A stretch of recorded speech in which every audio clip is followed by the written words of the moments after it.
I got into Memphis, and some began to say the threats, or talk about the threats that were out. What would happen to me from some of our sick white brothers. The Trump administration has released more than 200,000 documents related to the late Dr. Martin Luther King Jr. The files were made public despite some opposition from King's family. The records detail years of FBI surveillance on Dr. King until his assassination on April 4th, 1968. They had been under a court-imposed seal since the late 70s. Let's bring in historian Doug Brinkley. Thank you so much for joining us. He is an American author, presidential historian, and professor of history at Rice University. Always good to see you. It's been a while since we last gathered. What's in these files and what stood out to you the most? Well, the most important parts of the release, and when we say 230,000 pages, a lot of this is just filler stuff, articles collected by the FBI or CIA or other government agencies. The nut of it is boiling it down to who killed Martin Luther King Jr. And this group starts looking at how the government dealt with Ray. We forget sometimes that Ray left Memphis after killing King and went to Canada. How did he get into Canada? He changed his name. He flew to Great Britain.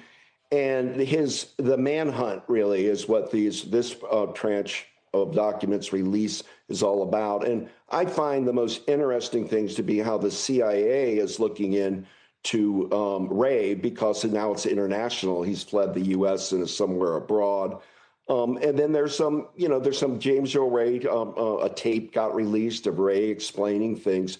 But most scholars are underwhelmed by this release because everybody is waiting for 2027 when supposedly we're getting the FBI tapes, the wiretap tapes they did on King will be released, including the famous tape in a hotel room where Dr. King was ostensibly with a woman, and then J. Edgar Hoover sent that to Dr. King's wife, Coretta Scott King. So that's to come out in 2027, but this batch is certainly of interest, but mainly about 68. So, I think the question two people have is why do this now? Some things pertaining to the FBI's monitoring of Dr. King were left out, but what specifically was not included in this release, but why now? I think President Trump on the campaign trail was promising to release the JFK files and the King files. And I don't know whether the timing of this had to do with getting a different narrative out due to Jeffrey Epstein's demand for those files. But I think the net is that Trump wanted to show that he is releasing stuff. So getting this out there now, we're talking about it, makes people think, particularly in the MAGA world, think that maybe he will eventually release Epstein documents or do the right thing in that regard, too. So I would call it campaign promise being fulfilled in half.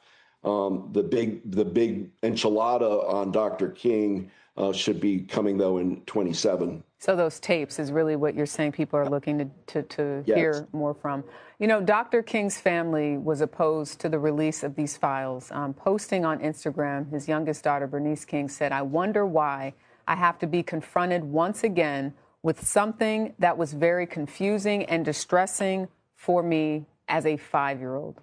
Could this release of these files in any way, do you think, hurt King's legacy? Not what's been released right now. And incidentally, Bernice King wrote an excellent article just out with Vanity Fair, which is worth reading. The problem, though, with saying they don't want the King family want things out, it was the King family, Coretta Scott King and children, that were saying James Earl Ray wasn't the killer, that we think it was a conspiracy. We think somebody else was involved. So once you're the family saying things like that, the only answer is to look at what's available and try to do a whodunit. The good news is that Trump administration, I feel appropriately, let the King family know this was coming out, prepared them so they weren't blindsided. And in the end, just like the recent release of JF Kennedy files, it's of interest for historians cherry picking A, B, and C. But generally, nothing much has changed about the way we view the assassination, except looking carefully at how the manhunt for Ray took place and his eventual apprehension and then put in prison in Tennessee. All right. Historian Doug Brinkley, always good to have you on the program. Thank you. Thank you, my friend. We're not scientific at all. Pass by trees, flowers, fields of corn. We don't even see it. The white supremacists go to the bottom of the ocean and study one grain of sand, bring it and put it under a microscope. The black person passes by and say, "What are you doing there, Ralph?" See, I'm studying this grain of sand that I got 8,000 feet from the bottom of the ocean. And what are you studying a grain of sand for? I'm studying it because it's there.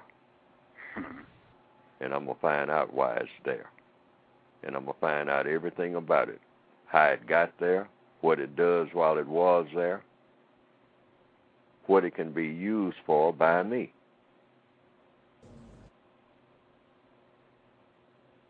To dominate you.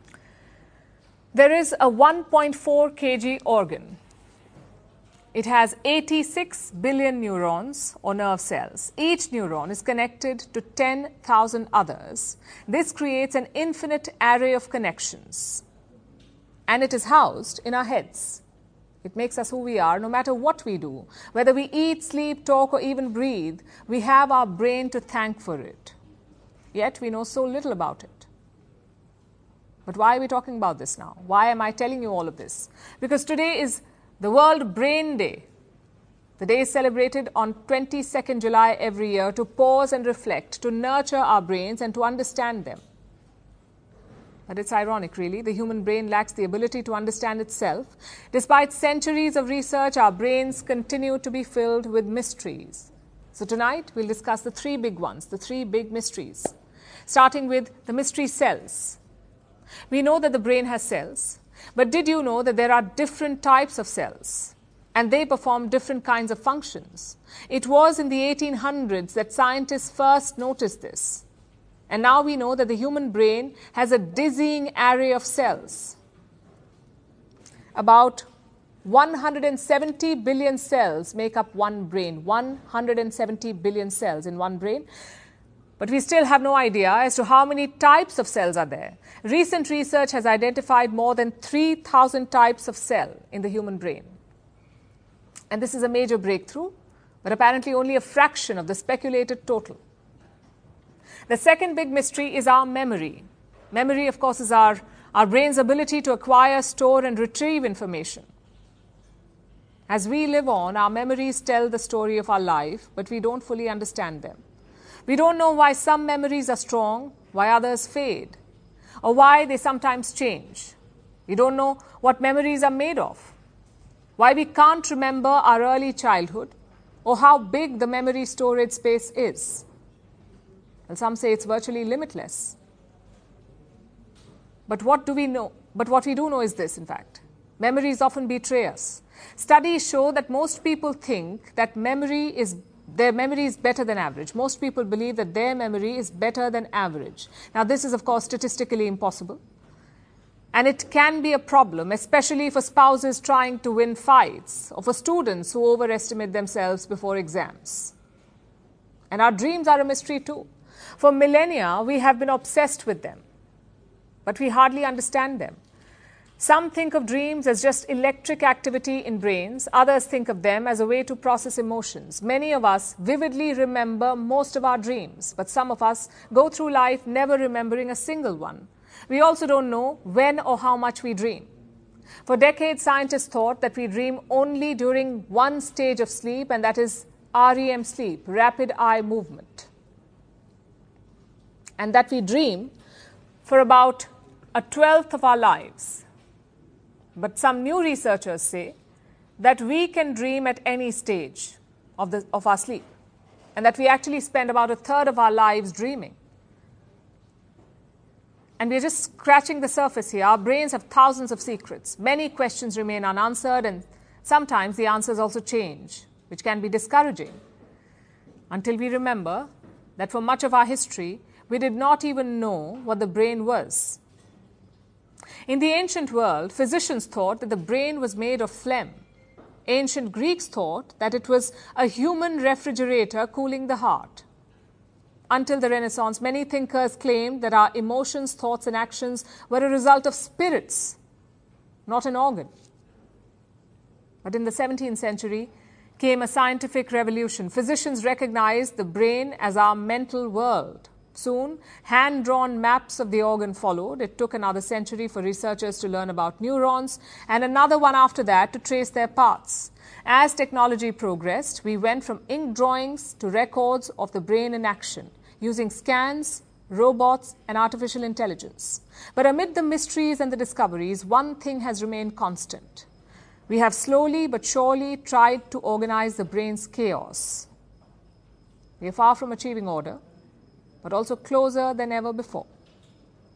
Look what they did to Martin Luther, bullet holes in our kings. And they wonder why we never believe. And they wonder why we never believe, nigga, we poor. Young niggas worrying about that corner store, but the chinks on that. And you claiming that's your block, who you think on that? Quicksand in the hood and we gon' sink on that. You should think on that. Poison water out in Flint, they let them little babies drink on that. They don't care about us. It's been more than a decade since the alarm was sounded about high levels of lead in Flint, Michigan's tap water. This month, the city said it had completed the work of replacing as many as 11,000 lead pipes as mandated by a 2017 court-approved settlement. But lead lines still remain in Flint and in states across the country. Ali Rogan spoke with Eric Olson of the Natural Resources Defense Council, which was one of the driving forces behind the settlement. Thank you for being here. How do we know that the city of Flint has indeed replaced all 11,000 of these pipes that they said they would as a result of that 2017 settlement? Well, we've had to go back to court now 6 times and constantly been tracking to see if the city was actually following through on this settlement agreement. Finally, the court actually held the city in contempt, and the state took over most of the finishing up of this project. So we believe that the vast majority of the pipes have been pulled out and most of the restorations have been done, but there still are some pipes. But we do think they're mostly done, and this is just a really big milestone in protecting the citizens of Flint. And to that end, major milestones, certainly, but as you mentioned, there are still more pipes that are down there, and there's still a lot of deep distrust among the residents of Flint. I want to play for you a soundbite from Flint resident and water activist Melissa Mays talking about those dangerous pipes that are still in the ground. In Flint, we just celebrated the end of a 10-year process of getting the lead service lines out of the ground. And then a few days later, we found out that the city had uncovered 3,200 addresses they had skipped previously. So now we know that there's still lead in the ground. We are all still using bottled water to brush our teeth, to drink, to cook with, to give our pets because we've had too many pets die. How were those additional pipes missed? It's a very good question, how the city was unable to identify those locations. So that's something certainly we're going to be following up on.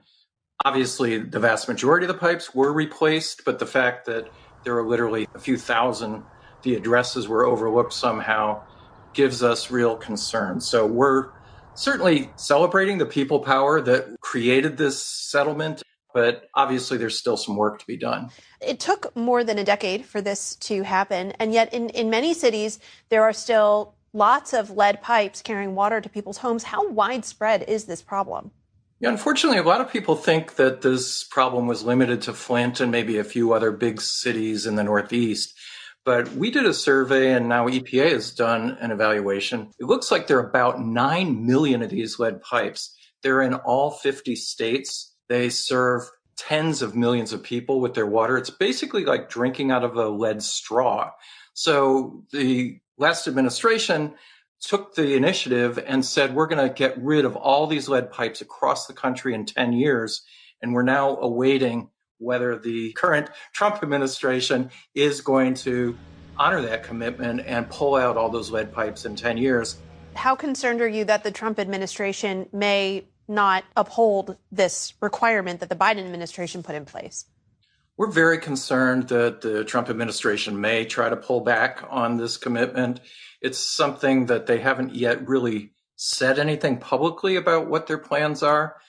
The bad news is that they've pulled back on some of the other drinking water standards, like the standards for forever toxic chemicals, that they've announced they're going to repeal some of those standards. We're hoping that they decide that lead is something that nobody wants in their drinking water, and they're going to let the commitment stand to pull out those lead pipes in the next decade, but wait and see. And we know that children in Flint were some of the most deeply affected. What's your understanding of how the children of Flint, Michigan, who really bore the brunt of this crisis, how are they doing now, that entire generation of children? A lot of kids were harmed by the excessive levels of lead in their drinking water. It can harm development of their brains. It can have lifelong impacts. So there are some special resources that have been made available to kids in Flint to help them do as much recovery as possible, special education assistance. Michigan State University has a pediatric unit that is helping kids there, but there's still a lot of work to do for the children there. And a lot of people don't realize this, but lead also can be quite dangerous for adults. It actually can cause problems of heart disease and even fatal heart attacks, which is why it's super important to get rid of these lead pipes, certainly for the children, but adults are affected too. That's a really good point. Eric Olson with the Natural Resources Defense Council, thank you so much for joining us. Thanks so much for having me. Okay, number 6, I think we should deal with Vietnam straight up and just say that we want all black men exempt from military service. That's right. We want all black men exempt from military service, because you can't have a black man going over there to fight the yellow man for the white man when the white man stole his land from the red man. Okay, that makes a nice rhyme, but no political sense whatsoever. Now to the story of a Tuskegee Airman immortalized in Mount Clemens. Lieutenant Colonel Alexander Jefferson blazed a trail fighting in World War II, but that was only one chapter of his life. He continued to serve actually as a postal worker and an educator. Fox 2's Brandon Hudson shows us how the Postal Service is honoring his legacy. From fighting Nazis in World War II to fighting racism at home, then inspiring generations of Michiganders with his dedication to service, Lieutenant Colonel Alexander Jefferson's life played like a movie.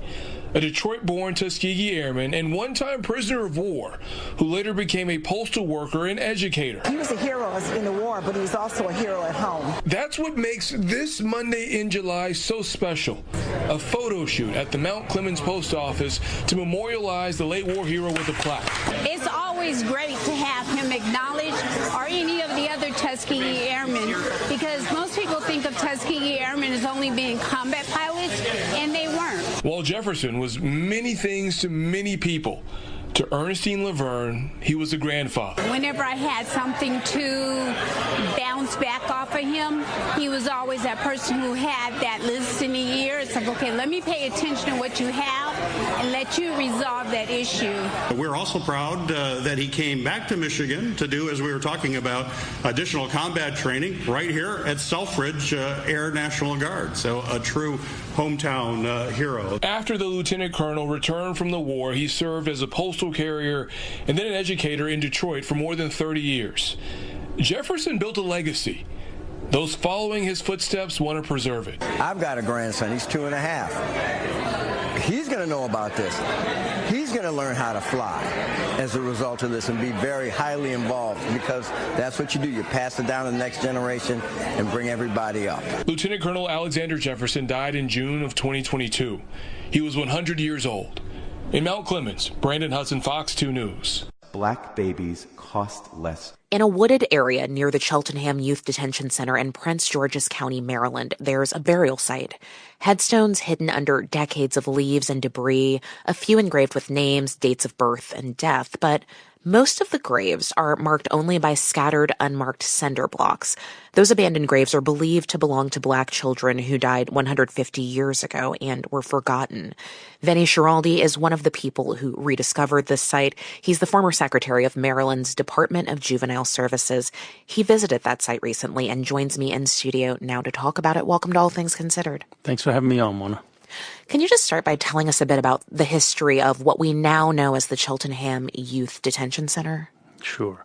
Back in the 1800s, most places in the country didn't separate kids from adults when they locked them up. In the 1820s, Boston and New York established the nation's first houses of refuge. Maryland established its first house of refuge, but for white children only, in 1853.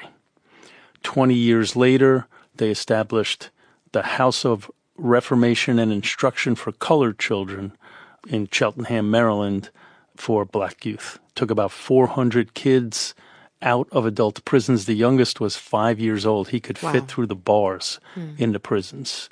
And that was the beginning of the Cheltenham facility. Vinny, I know that you just visited this site. Can you describe it for us and tell us what it was like? It's a site I've seen now 3 times, and it is as sorrowing and sad and grim every single time you see it. There's 2 parts to the site, one where there are a bunch of gravestones with young people's names on them, and you see 13-year-olds, 15-year-olds. But the other, to me, is worse, because that's just a row of old, dilapidated, moss-covered cinder blocks. And you don't see them all at once because they're so difficult to see. Generally what happens is you're standing there and you see, oh, there's one here. And then you look, 8 feet, there's another one, and then another one, and another one. So now you're looking at 5 rows of them. And then you look to your left and your right, and you see about 6 aisles. So you know you're in a site where many, many children have been buried in unmarked graves. I cannot imagine what the conversation was like between the state and the parent that ended with the kid being buried in an unmarked grave. My guess is no conversation. And I have to say, it makes me suspicious about what the causes of death were. You've talked elsewhere about the importance of the state of Maryland reckoning with this part of its history, not repeating the mistakes of the past. What could or should that look like? So we toured the facility recently with Senator Will Smith. Maryland State Senator Will Smith, right? Yes, Senator Will Smith. And Senator Smith last year and now has announced again this year that he's going to sponsor legislation to stop the practice of young people being automatically tried in adult court in Maryland. The most serious charges will be automatic, but all the rest, a judge will make that decision. Maryland sends more young people to adult prison than every other state except Alabama. We send kids to adult prisons at twice the national average. 91% of them are youth of color. 8 out of 10 of them are black. So, it's easy to stand in this field in a formerly segregated facility and shake our heads at what our ancestors were doing.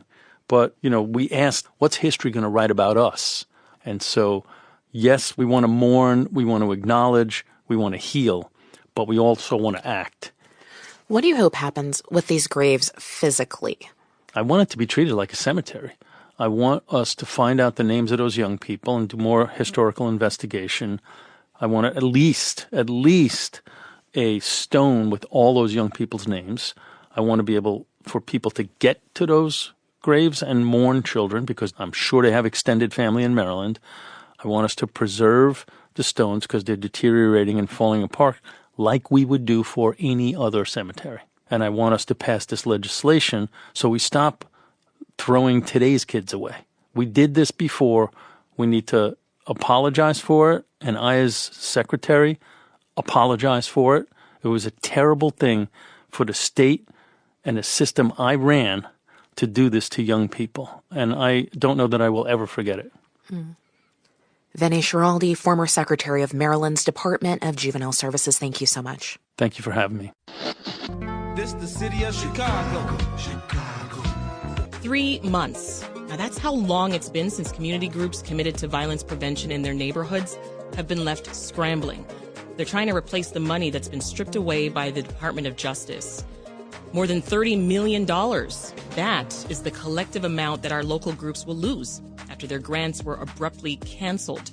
Now, this is funding that the groups, including the nonprofits here in Chicago, they've used to train outreach workers to help keep us safe and take care of people who've been victims of crime. The Question is, why'd the feds do this? Well, we're trying to make sense of it. Attorney General Pam Bondi called the cuts, quote, an elimination of millions of dollars in wasteful grants. Wasteful, she says. And back to the timing here, we are 3 months removed from the big announcement. Right now, that's super critical because we're fresh off the most violent non-holiday weekend in Chicago. That's one. And that's even though shootings and homicides so far in 2025 are down. Yeah, it's complicated. So we're going to dig into how the city can keep up the momentum of violence prevention efforts despite those federal funding cuts. At the table, Vaughn Bryant, Executive Director of Metropolitan Peace Initiative, Garion Gatewood, who's the City of Chicago's Deputy Mayor of Community Safety, and Michael Harris, Outreach Worker for Institute of Nonviolence Chicago. Welcome to the program, gentlemen. Thank you for having us. Thanks for having us. Vaughn, let me start with you. When we say community violence intervention, that may go over some folks' heads. So I want you to just take us inside. What is it? So community violence intervention is what we consider a non-punitive approach to gun violence. It's a public health theory that says if we hire people who are local to their communities, who understand sort of the history, the folks who are vulnerable in those communities, and they build close relationships with those people, that those relationships will then influence them to move their lives in a positive direction. And when I say positive direction, it means that we offer a suite of services, whether that's, behavioral health. It could be legal aid services. It could be workforce development. We can help people get a GED.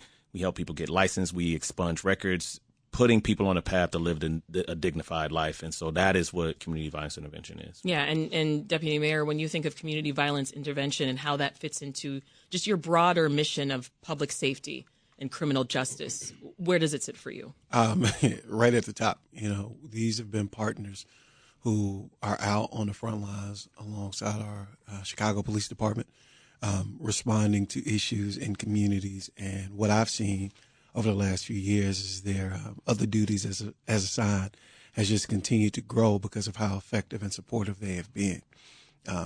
Daily calls, talking to street outreach workers to have a better sense of what's happening from the perspective in different communities.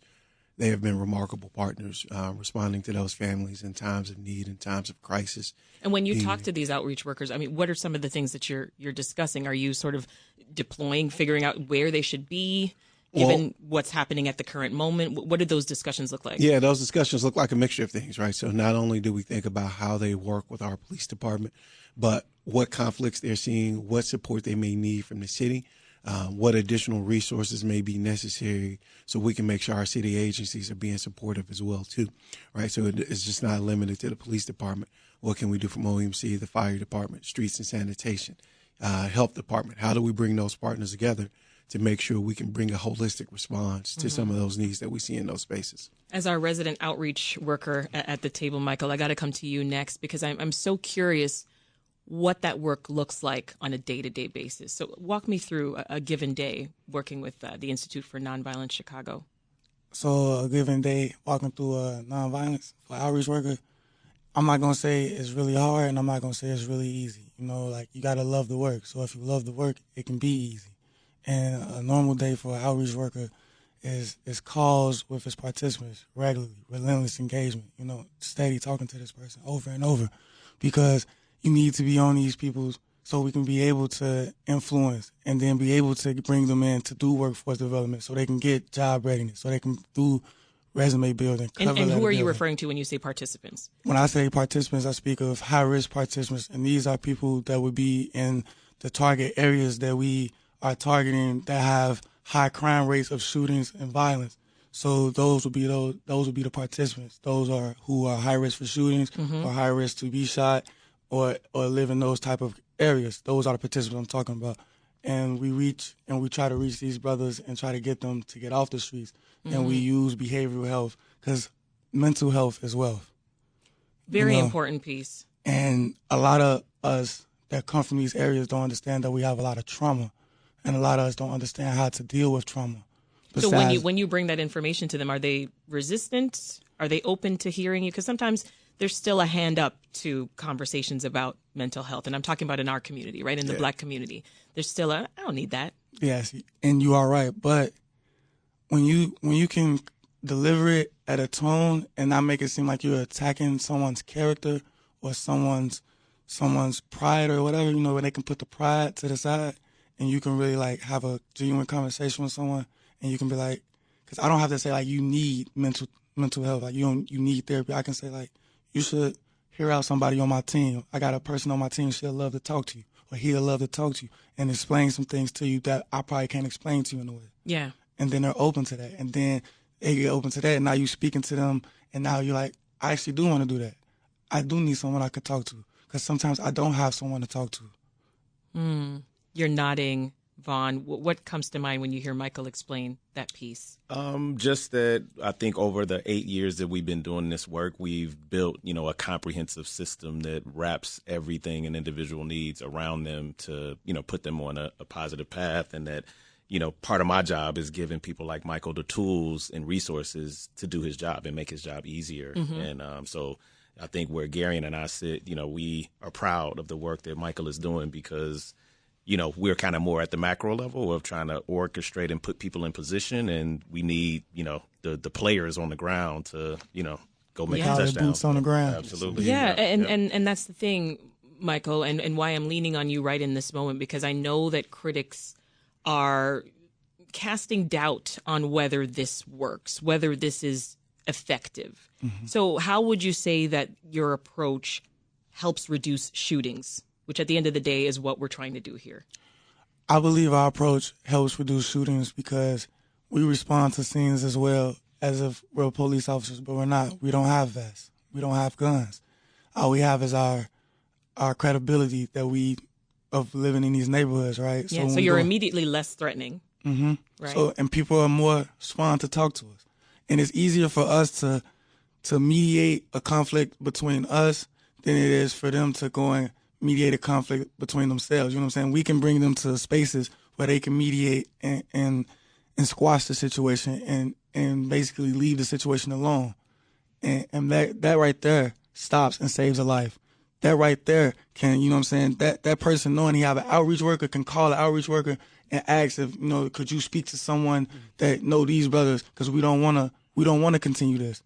You know what I'm saying? Yeah. It gives us that type of like, you feel me? Like, it's like I don't know how to explain, but it gives us like an oversight so we can be able to come in and stop things. It makes us mediators, like interrupters. You know what I'm saying? Like before, we come and interrupt it.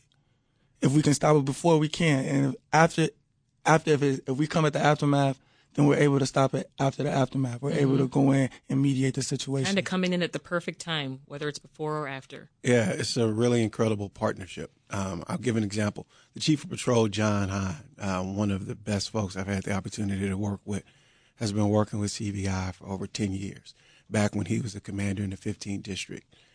He still puts in a call almost daily to talk to street outreach workers.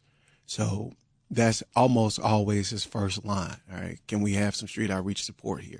Can we send street outreach in to kind of calm the conversation and the situation down before putting in those resources that may escalate a situation from CPD? So it is the leadership at CPD, obviously the mayor, our team, are all on board with this work and really having folks work together and being intentional about where those resources go and being intentional about understanding the work that's happening. And I know Vaughn and I can talk about that CPD, CVI professional understanding because they've been remarkable partners in training commanders, deputy chiefs, you name it, across the city on the work that CVI does, how they can connect with each other, and then how we can ultimately continue to drive in our goals of having the safest year that we have had in decades. Yeah. Because, you know, the beauty of this work, while it is hard too, the beauty of it is we're saving lives on a day-to-day basis. People are here still because of this work and all of this work coming together, moving in the same page. Joining us now is Katie Hill. She's executive director of the University of Chicago Crime Lab. Hi, Katie. Thanks for checking in with us. Hey there. So happy to be here. You've been listening along to our conversation. I kind of want to get you in here to help us make sense of some of this data. What does it show about whether community violence intervention is effective at reducing gun violence? Yeah, so I might start by just giving a little bit of context of where we are in Chicago right now on violence. Since the beginning of this year, Chicago has seen a 29% reduction in homicides and a 40% reduction in shootings, which is really important progress that reflects a lot of really hard work. It's also true that we're seeing similar trends around the country, in cities around the country. So we saw a common trend line where there was a major spike in violence during the COVID pandemic, and then seeing significant decreases this year. And the fact that we're seeing the same trajectory around the country does suggest there might be some macro factors at play here. And one such factor, I think, is the expansion of community violence intervention and really significant investment over the past couple of years in CVI. So, and you're seeing that CVI work happen in pockets across the country? Yeah, that's right. I mean, I think the significant investment in Chicago that you talked about at the top has been mirrored in community violence intervention investments around the country. Over the years, our team at the U of C has evaluated programs that target the types of situations that are most likely to lead to shootings and homicides, the kind of work that Michael described. And our research has shown that these programs not only reduce violence, but also deliver really strong returns on investment, between $4 and $20 in social benefits for every dollar spent on these programs. So it's an important part of any kind of public safety strategy. So gun violence, as we've been talking about, it's down in the first half of 2025. I want to hear from folks around the table. What's working? You first, Deputy Mayor. Yeah, just a friendly amendment. Katie said 29%. Year to date right now, we're down 30%. So I got to get that extra percentage in there. So your correction is that homicides are down 30%. 30%. Thank you for adding that 1%. We're going to add that 1%. Thank you. But no, honestly, what I think is working is, one, the intentionality of our work. When we talk about the most violent beats in the city of Chicago, being focused on those beats, from deployment strategies from the Chicago Police Department, deployment strategies from our street outreach partners, our victim services folks are out there working together and being very intentional about making sure all of our agencies and community-based organizations are in communication with each other. We are looking at trends where we have seen violence increase over the years, where we've seen violence increase in certain areas last year. How do we make sure we deploy resources to those spaces? We look at activating safe spaces. Last year alone, we activated over 500 safe spaces, a lot of them done in partnership with folks around this table. We continue to do those. Your late night basketball events, your gun buyback events, your gun safety awareness events. We are trying to do everything we can to educate people about the resources that are available, having the proper resources in place to make sure people are safe and protected. And obviously the other piece too is it's a mixture of both opportunity and accountability. You know, I'd be remiss if I didn't mention, the mayor's effort to hire 29,000 young folks, but also I'd be remiss if I didn't mention the efforts to hold people accountable who've caused harm in communities, while also making sure we're continuing to invest in people so they can have the resources that are necessary. So I do think it's a both and it's necessary for all of us to continue to work together. What's working, Vaughn? Yeah, I would go back to Michael's work. I think to give you a breadth of what an outreach worker does, kind of building on what he was talking about in terms of like mediating conflicts. One of the things that he does is he may be working with Group A, and then he has a colleague that's working with Group B, and they negotiate, peace treaties basically to say, hey, we're not going to, slide against you. You don't slide against us. And the longer, like, we start to measure the time that we can keep a truce between two warring factions. And so that type of diplomacy actually creates safety, because if they're not going against each other, then that means people are safe, which then gives our outreach workers a chance to say, hey, like, come, meet with my case manager. They have these resources for you. And then hopefully the conflict goes away because we've dispersed those guys into doing something positive. The other thing I want to mention is our FLIP program. We, map the city. We look at where shootings are happening by location, and then we hire guys to man their block and keep their corner safe. Right. And we've seen major reductions in that. So the state, funds that. The city just recently added an extra day over the summer so that we can keep our summer safe when, violence is at its hottest. And so that's another initiative within CVI that we have that, we think is working. So it's the diplomacy work that our outreach workers do. Yeah. It's our FLIP initiative, and then it's all of the resources. And then I just have to say that these things don't happen overnight. We've been investing in this for an 8-year period, and it's grown substantially. And so the fruits that we're seeing today are like investments that were made, years ago, and we're finally starting to see, a tipping point. Michael and Katie, I want to hear from you on this, because I don't want to gloss over what I mentioned earlier, right? We just had the most violent non-holiday weekend all summer. We saw 5 fatal shootings over a 3-hour span from Friday to Saturday. The result was 32 people shot, 6 people killed.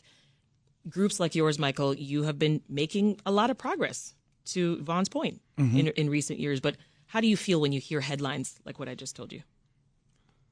I mean, it hurts, and it's sad.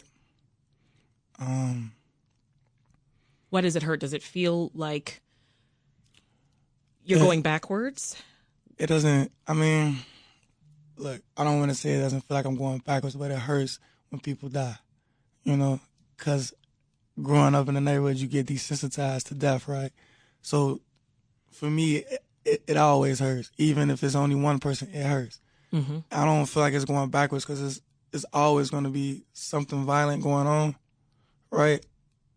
And we're in the progress of trying to, we're in the progress of trying to make harmony, make peace. So for right now, like, it hurts because it's 32 people shot. Why did they get shot? For what? What are they being shot for? Now we got 32 different families hurting. Now you got 6 families losing a loved one. Yeah, these are valid points. I'm still stuck on you saying there's always going to be violence happening, which is it's a reality, but it's a harsh reality. It's a harsh reality that we need to face. Katie, for someone like you who is so hyper-focused on the data, the numbers, having the most violent weekend when we're in the midst of such progress, how are you thinking about this? Because it can, I imagine, feel like just whiplash.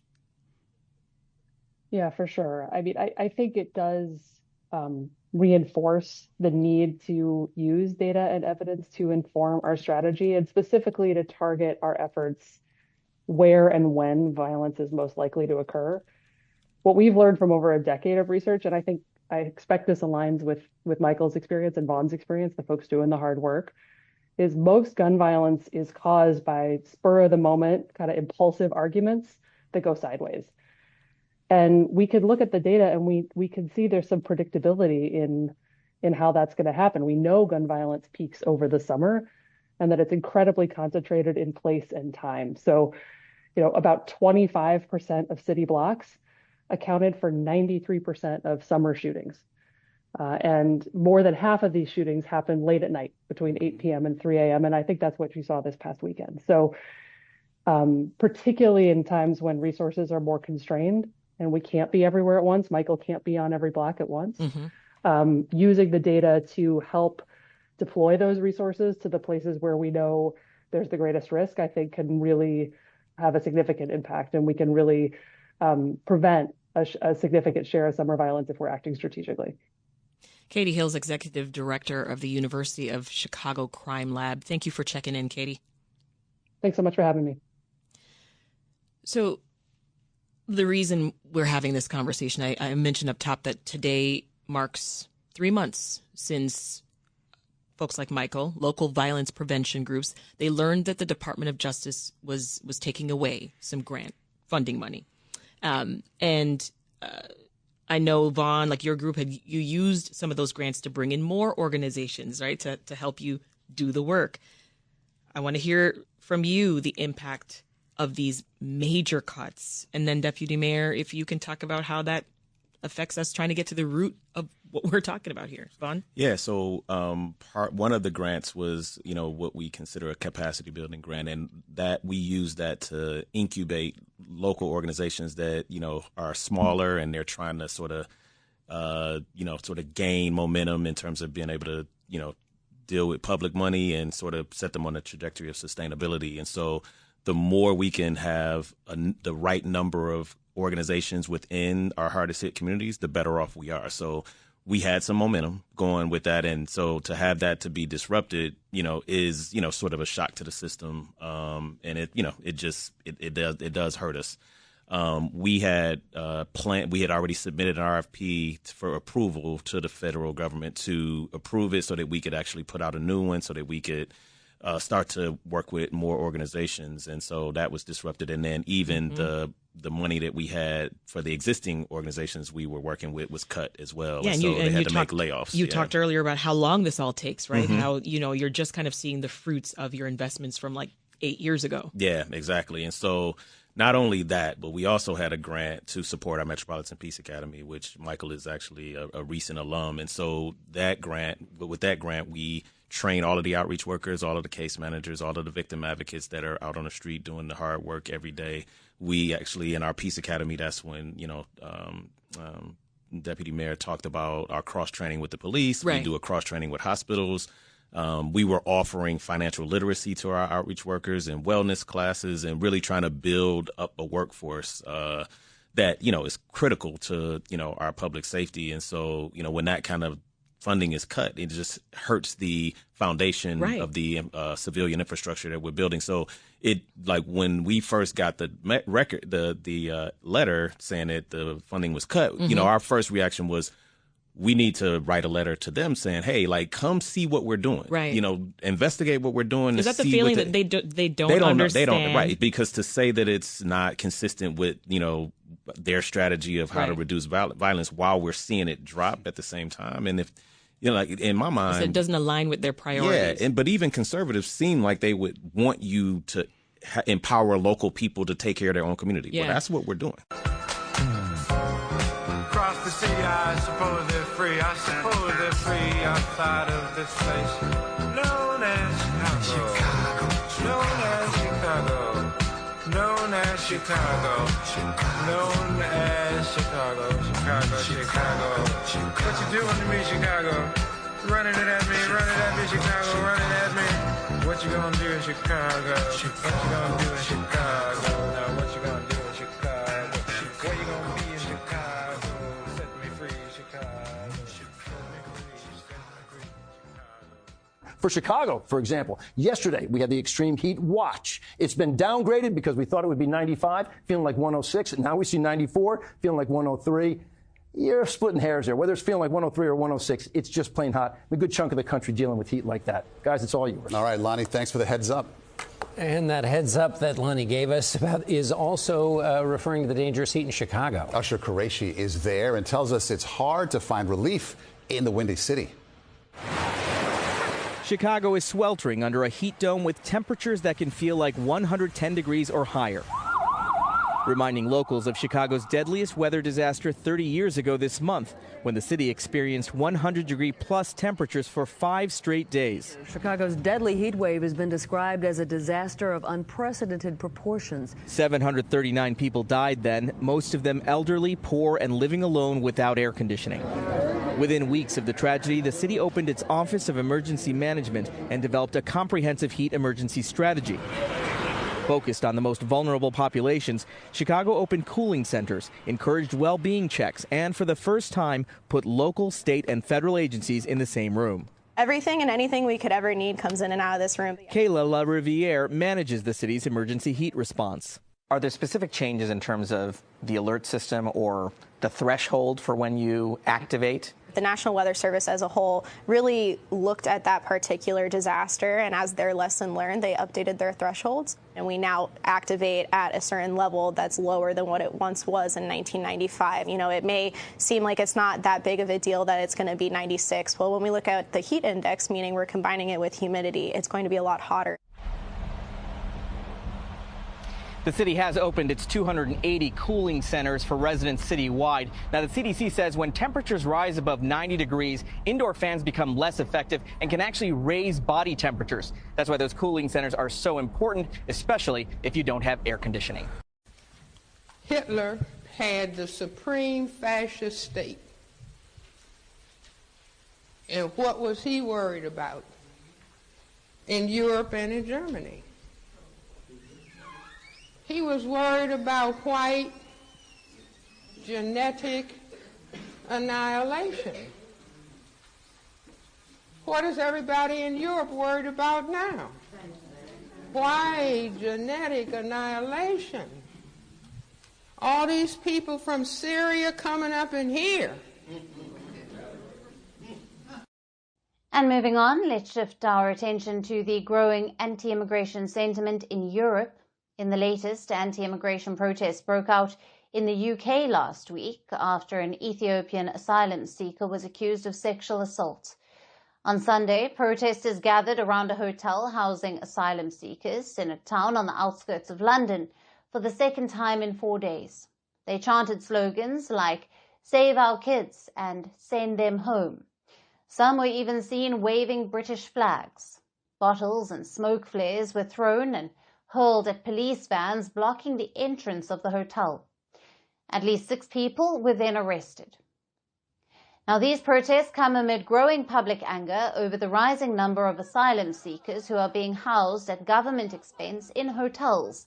And this is what also led to days of rioting in Northern Ireland last month, after 2 Romanian teenagers were arrested on charges of sexual assault. The debate has sharpened over migrants who enter foreign countries, but instead of assimilating or contributing, some end up committing serious crimes. Cases of assault, theft, and even sexual violence involving migrants are frequently highlighted in the media, adding fuel to an already burning anti-immigration fire. Anti-immigration protests are erupting in other European countries as well. Last week, anti-immigration protests took place in dozens of towns and cities across Poland. The country's right wing claims that Poland is in danger of being flooded by illegal migrants. And in Spain, the far right has been fueling the anti-immigration narrative. Earlier this month, clashes erupted in a town in southwestern Spain between far-right groups and North African migrants. This was after a man was reportedly attacked by 3 people of North African origin. As the anti-immigration sentiment gains momentum in Europe, the European Union is pushing for tougher and stricter asylum rules. This includes deporting criminal migrants back to their countries. Last week, Germany deported 81 Afghan men to their Taliban-controlled homeland. Rights groups have criticized Berlin's move, saying that the situation in Afghanistan was catastrophic. But this is not the first time that Germany has done this. Following the Taliban return to power in 2021, deportations to Afghanistan and Germany stopped this and closed its embassy in Kabul. But last year, the then Schulz government resumed deportations, expelling 28 convicted Afghans. None of them had resident status anymore, and all asylum applications were rejected without further legal recourse. The deportees had been jailed for crimes such as murder, manslaughter, sexual offences, property crimes, homicide, drug offences, and serious arson. With mass deportations and tighter border checks, European countries are cracking down on immigrants and asylum seekers. It remains to be seen how the growing anti-immigrant sentiment will further shape the ties between the European Union and African countries. You know, and I'll never get after one of my championships. Frank says, "Hey, Russ, after the season's over, why don't you come down and spend a week with me down in Kentucky?" I said, "Frank, you're a good guy. There's no way in hell I'm going to go spend a week in Kentucky."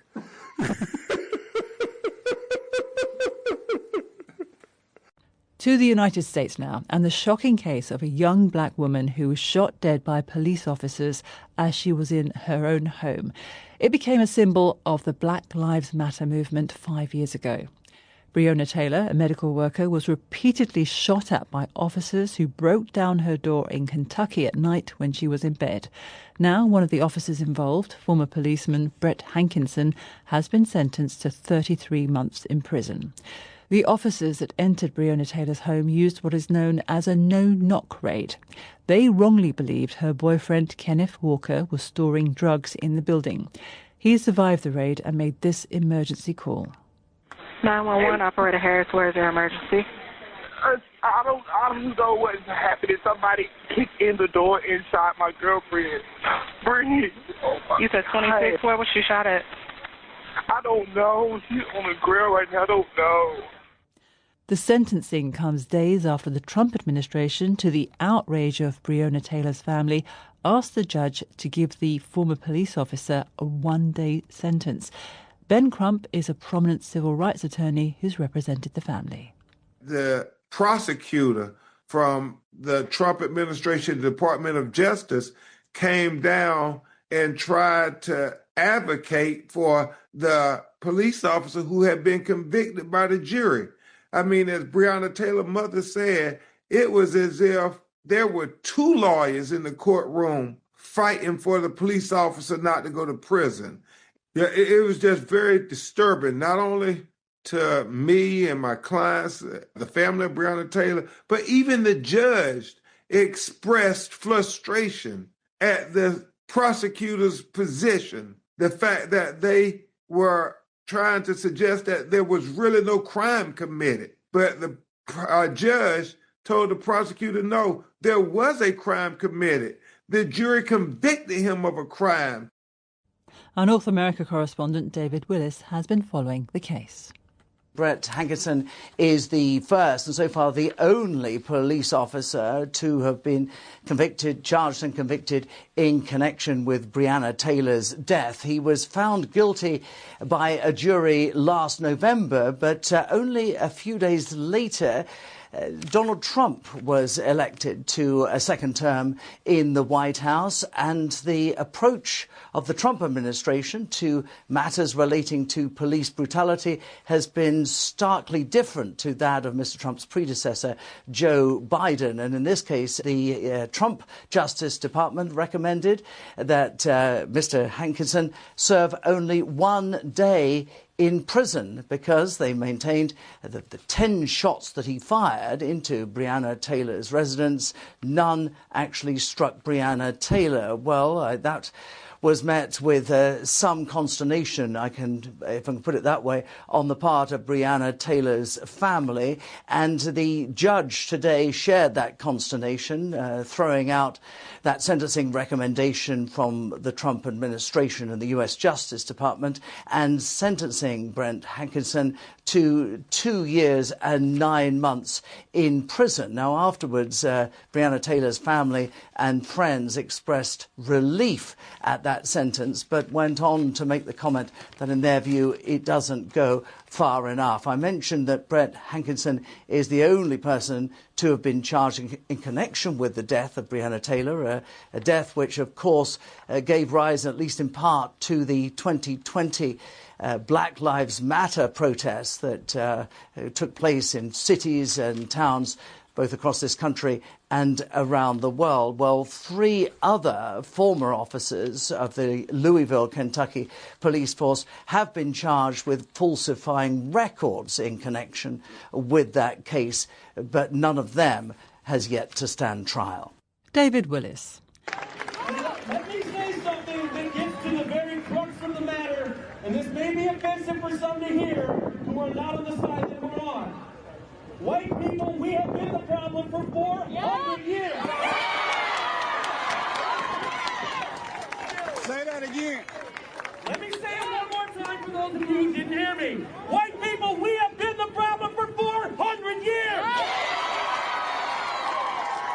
Right now, Centerville police are investigating after a car covered in Nazi symbols and a racial slur was spotted across Houston County. The graffiti was spray painted and covered much of the vehicle. Elizabeth Hunter talked with some local leaders about what they saw and what they say it means. I'm like, wow.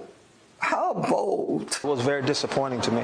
Some people across Houston County were shocked to see a car painted with swastikas and the N-word driving around on Saturday. It's a very bad look as a community, as an American as a whole. Being a veteran, a disabled veteran at that, I've served with a ton of different cultures, and I've had the opportunity to go and spend time and even put my life on the line for those cultures. Alonzo Sermons was at Houston County Galleria working out at Crunch Fitness when the car was parked outside. He says it made many people upset. It was more of a fear and a concern, being that the society that we live in have a totality of all kinds of different challenges with shooters and things of that nature.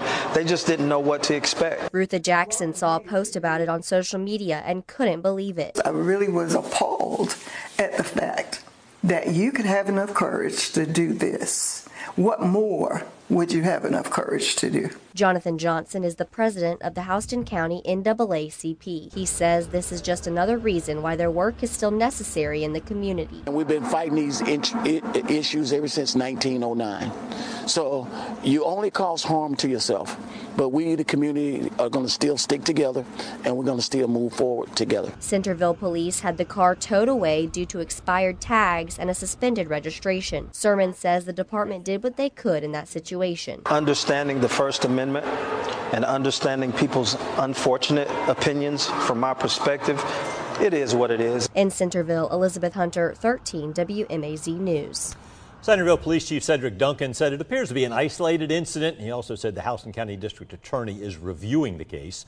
Houston County Sheriff Matt Moulton said, quote, hatred does not have a home in Houston County, and be assured that we are actively investigating this at this time.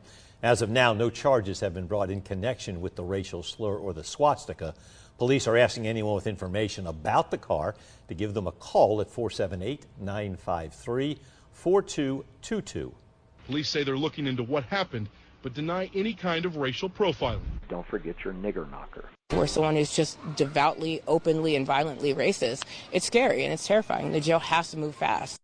Tonight, local leaders are denouncing a video showing an Allegheny County corrections officer spewing racist and hateful comments. Thanks for joining us at 11. I'm Ken Rice. The video popped up on social media late last week. It quickly went viral.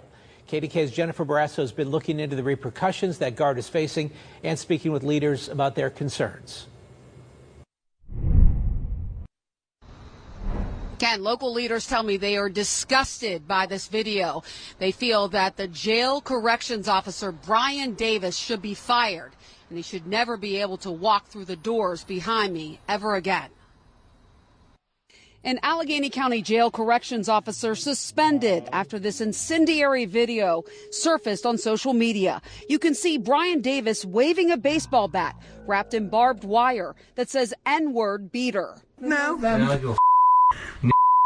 Beater.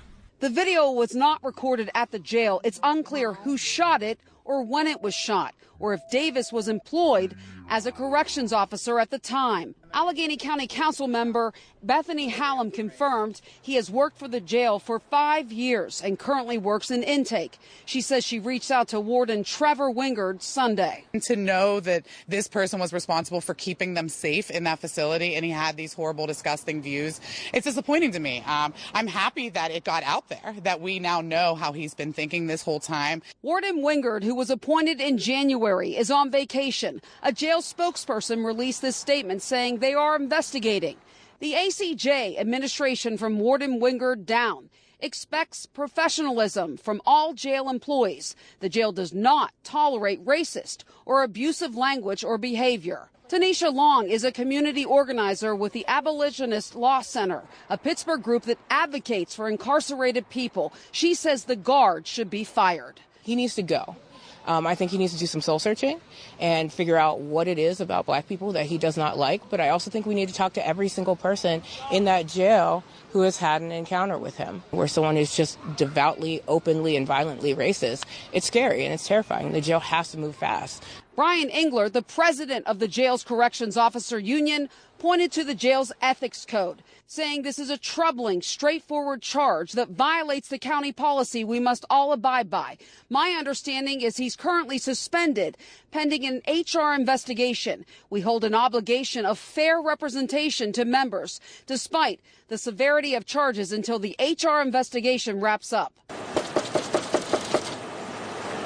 Brian? I went to the jail guard's house in West Mifflin, but nobody answered the door. This is just an unsafe individual, and it's sad that, racism rears its ugly head like this. I have faith in the jail administration and their investigation of this. I can tell they're taking it very seriously. I reached out to the union to get more information about Brian Davis's suspension and whether or not he could be fired. I have not heard back yet.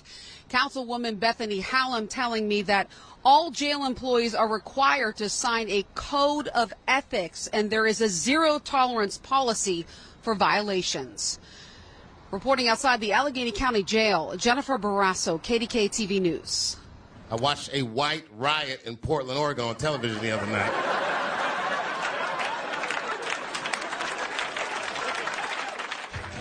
The man suspected of starting a 4-alarm fire at a Portland apartment complex earlier this month, now facing new charges of targeting people inside because of their race. Tonight, one of the victims who lost their home in that blaze tells us about his history with the now alleged arsonist. Good evening, and thank you so much for joining us for K2 News at 11, everyone. I'm Barry Mangold. Last night on K2 News at 11, Abraham Olmos told us about how his family jumped off a second-story balcony to escape that fire, including his nearly 80-year-old mother, who is still recovering tonight. Now we're digging into new allegations that the suspected arsonist was targeting his non-white neighbors. Before the flames sparked in the early morning hours of July 11th, Abraham Olmos was up, preparing for an annual camping trip with friends. I could hear a large ruckus and commotion of what could only be described as a fight going on in my downstairs neighbors. We could hear racial slurs, racial derogatory slurs being flown at us from the downstairs unit.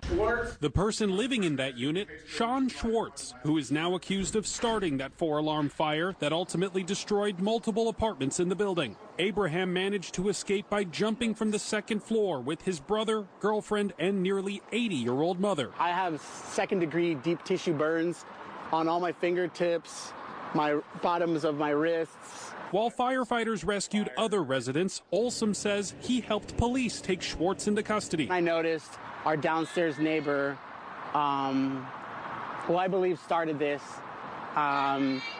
just visibly there and kind of just a little bit out of it watching the flames.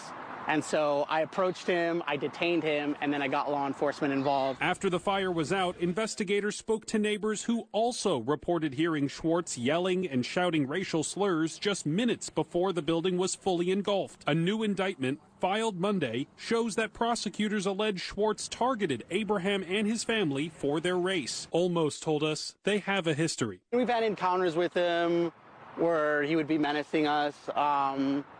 We've had him try to come up to our upstairs floor and jiggle our door handle. Really terrifying things. Best I could describe it is that he just had racial issues with people like us. Fire investigators later found Schwartz's apartment was the starting point for the fire and that gasoline had been poured inside. Officials wrote in court documents that the burns found on Schwartz's body and clothes were consistent with a suspect lighting ignitable fluid. Schwartz pleaded not guilty to the original 20 criminal charges and will be arraigned on 18 new counts Tuesday.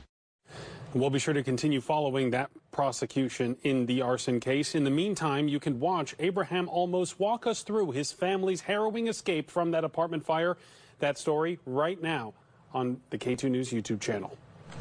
So, you know, these events that keep coming up, instead of just reacting, dealing with them one at a time and being shocked each time we have another event that surfaces that is brought to our attention, we need to function from the position of an analysis that clarifies we are in a total system structure of racism, white supremacy, and that is why we are seeing the kinds of behaviors from individuals, be it Donald Sterling or be it George Zimmerman or any of the other cases that come to our attention. There is a reason that these cases exist. And I want to also talk about, in this case, they talked about mental health, but also gun control. And we have to begin to understand, I say you can't understand the gun mania if you don't understand racism, white supremacy. The gun is the answer to conscious and or subconscious, the answer, the response to the white collective feeling they can be genetically annihilated by black genetic material. And the gun is a great equalizer. I encourage everybody to get a copy of the ISIS papers and read. Also this afternoon in Indianapolis, a man is facing a murder charge accused of shooting and killing a man outside an Indianapolis bar. The Marion County prosecutor claims the suspect in this case used vile and racist language before the shooting. It happened around 1:30 Thursday morning outside the Mucky Duck. It's a bar on Indy's south side. 28-year-old Jeremy Dillingham died in the shooting. Witnesses told police he protected a waitress from a furious customer who then shot and killed Dillingham when he left the bar. In newly released court documents, investigators detail what witnesses had to say about several fights and threats involving the suspect, 21-year-old Caden Douglas. Witnesses said Douglas kept saying the N-word repeatedly before the shooting. Prosecutor Ryan Mears says moving forward, there needs to be rules in place to combat racially motivated violence. Take a listen here. We have conversations about what more can be done. I think it's important to recognize that we do need that hate crime enhancement. We have the firearm enhancement, which we filed in this case. It'd be great to have that hate crime enhancement as well to send a message not only for this family but to the entire community that this type of behavior cannot and will not be tolerated. And you can read what else those documents reveal on WTHR.com. Our Ashton Hackman is looking over them too. He'll continue our coverage starting later today on 13 News at 4. What's this thing with Trump and you? It's like me and Letterman. What has he got against you here? I don't get it. This all dates back to when we were growing up together in Kenya. Yeah. Damn you, Obama. And staying with the Trump turbulence, the president just dropped an AI-generated bombshell on Truth Social, showing none other than Barack Obama getting arrested by the FBI inside the Oval Office. Now, to be clear, it is a deep fake, and like all things Trump, it comes wrapped in conspiracy, drama, and yes, untruths. Now, underscoring the fact that there's no doubt that even after all these years, the former president and Nobel laureate continues to live rent-free in Trump's head. Here's more on the story. If you thought U.S. politics couldn't get any weirder, Donald Trump just said, "Hold my Truth Social login." In his latest episode of Presidential Potshots, Trump has taken aim at his former president, Barack Obama. Trump shared an AI-generated video that shows Obama getting arrested by the FBI, inside the Oval Office, in handcuffs, and eventually behind bars in a bright orange jumpsuit.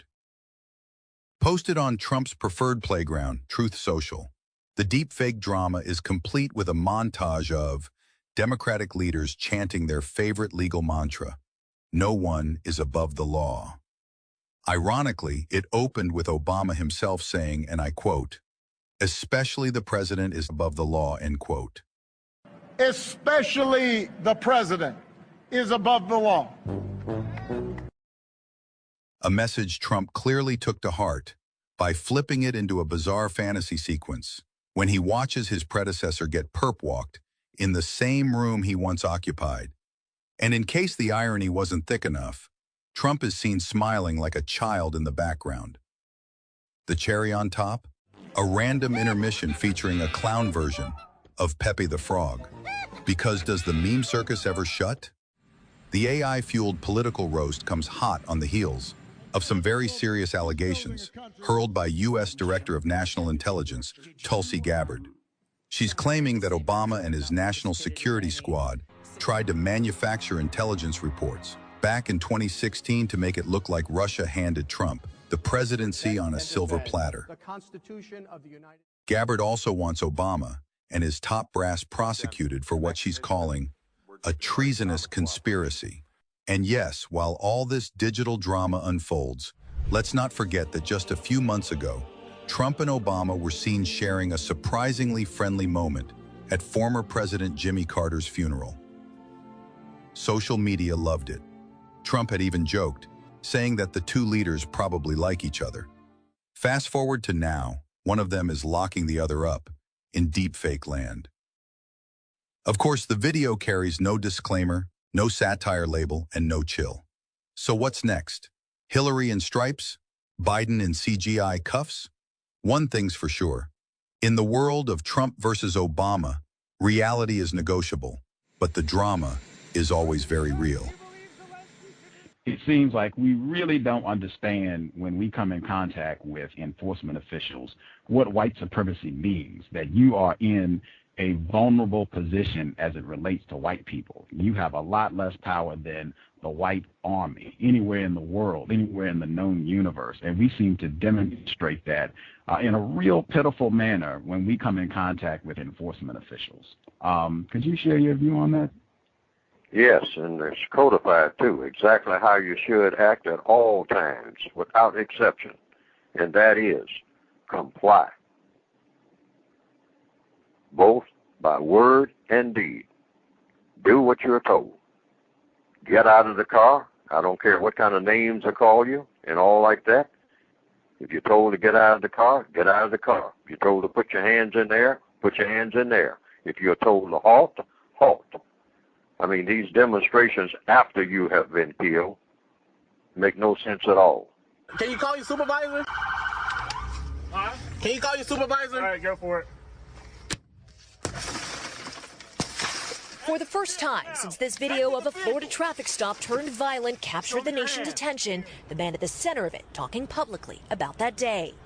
I just really wanted to know, why I was getting pulled over and why I needed to step out the car when I know I didn't do nothing wrong. I was really just scared. The driver, 22-year-old William McNeil Jr., posted this video of the February incident already in progress, recorded when Jacksonville officers pulled him over, according to the arrest report, in part because his headlights were off in the rain. Body cam video released by the Jacksonville Sheriff's Department shows McNeil received several warnings. Open the door and exit, or we are going to break the window. Before an officer broke his window and punched McNeil in the face. Exit the vehicle! What he exhibited was a 21st century Rosa Parks moment. Now represented by civil rights attorney Ben Crump, Neal pled guilty to resisting an officer and driving with a suspended license. He can be seen in his booking photo with a bloodied lower lip. His family today demanding justice. And you need to terminate that officer immediately. Immediately. The officer in question, Donald Bowers, had 5 previous complaints according to police records. 3 of them were substantiated, resulting in either counseling or reprimand. Bowers' statement in the arrest report says, quote, the suspect was reaching for the floorboard of the vehicle where a large knife was sitting. Today, McNeil spoke with Tom about that allegation. I never reached for the knife. The knife was under the seat and I was held at gunpoint. Jacksonville Sheriff's Office says Officer Bowers has been stripped of his law enforcement authority while the department conducts an internal review. Marissa Parra, NBC News. That if you want ultimate expression of white supremacy and the white supremacist mentality, and you want to put it in the form of one person that I would name, and that's something I very seldom do, it would be Jeffrey Dahmer. He's the ultimate expression of white supremacy. Everything that he was doing, working in a chocolate factory, the whole 9 yards, and storing black male bodies in canisters of lye and alcohol and whatnot, got them in the refrigerator, and cannibalism and all of that, and calm, very methodical.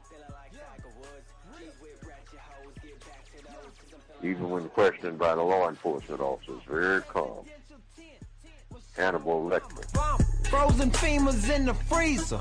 Jeffrey Dahmer.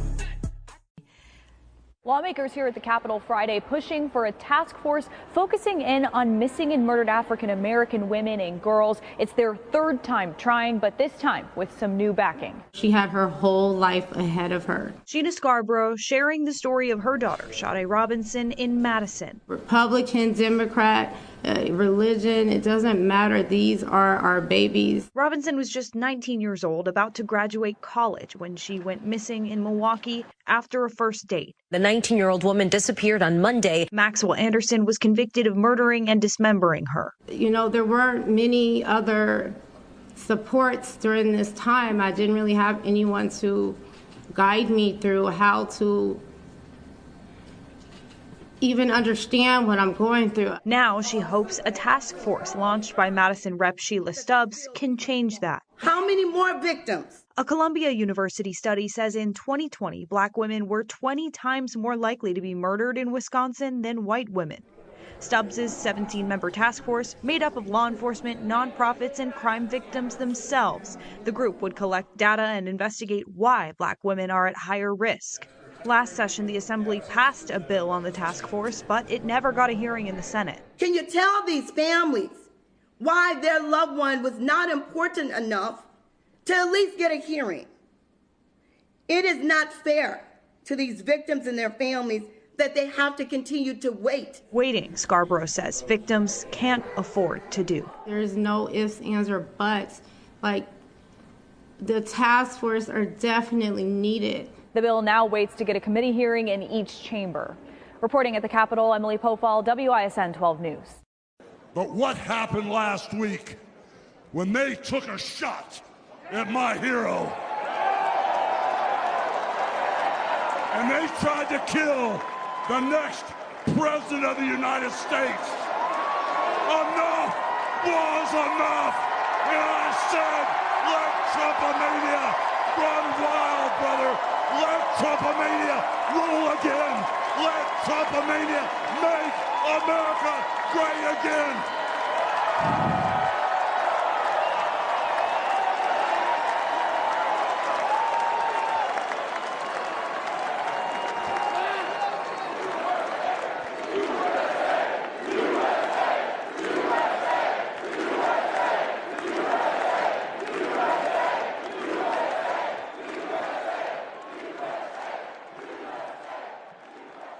Wrestling superstar Hulk Hogan has died.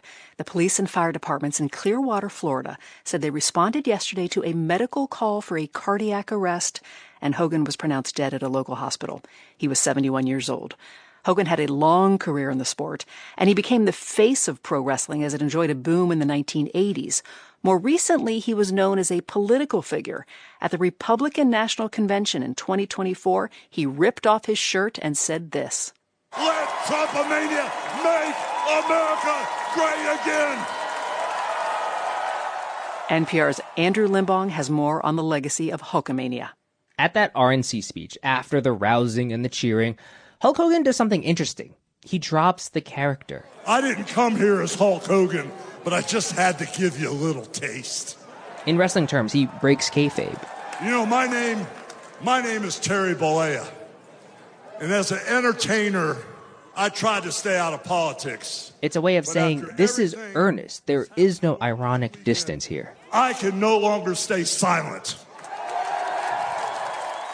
The crowd at the RNC gave him a huge applause, but after decades in professional wrestling, wrestling fans have a different perception of him.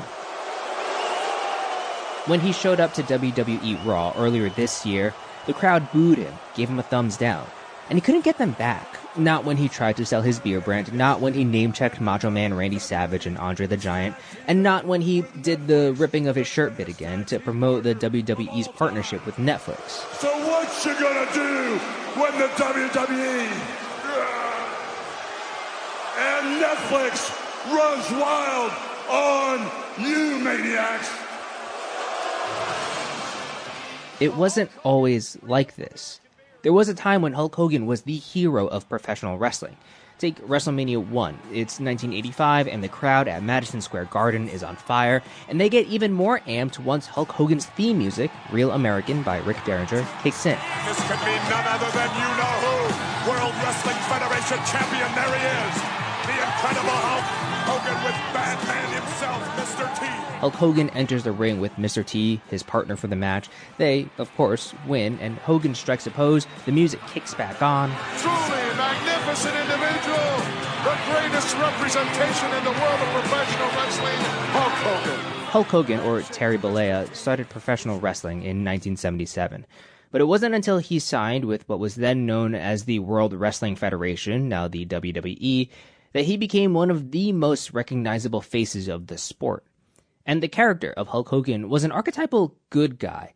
In the promos he cut, the Hulkster was someone ready to fight so you wouldn't have to. Let me do the fighting, man. I was deemed the Hulkster brother to take care of all you Hulkamaniacs. Let me do the dirty work. After I train, save my prayers, eat my vitamins. Hulkamania was a phenomenon that led to his appearance in movies such as Rocky III as Thunder Lips. The ultimate male versus the ultimate meatball.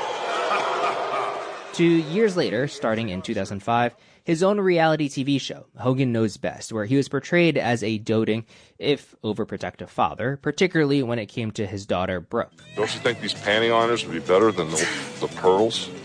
Dad.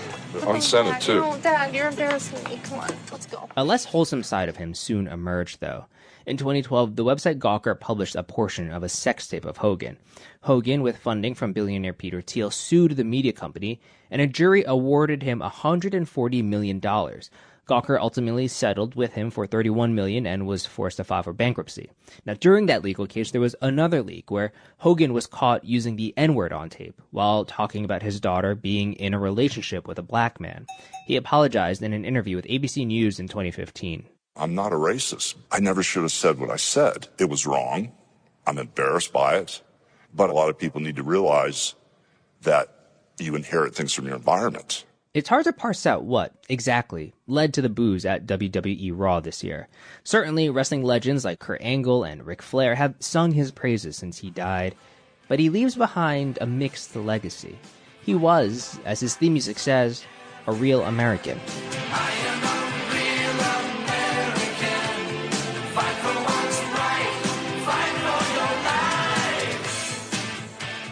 Andrew Limbong, NPR News.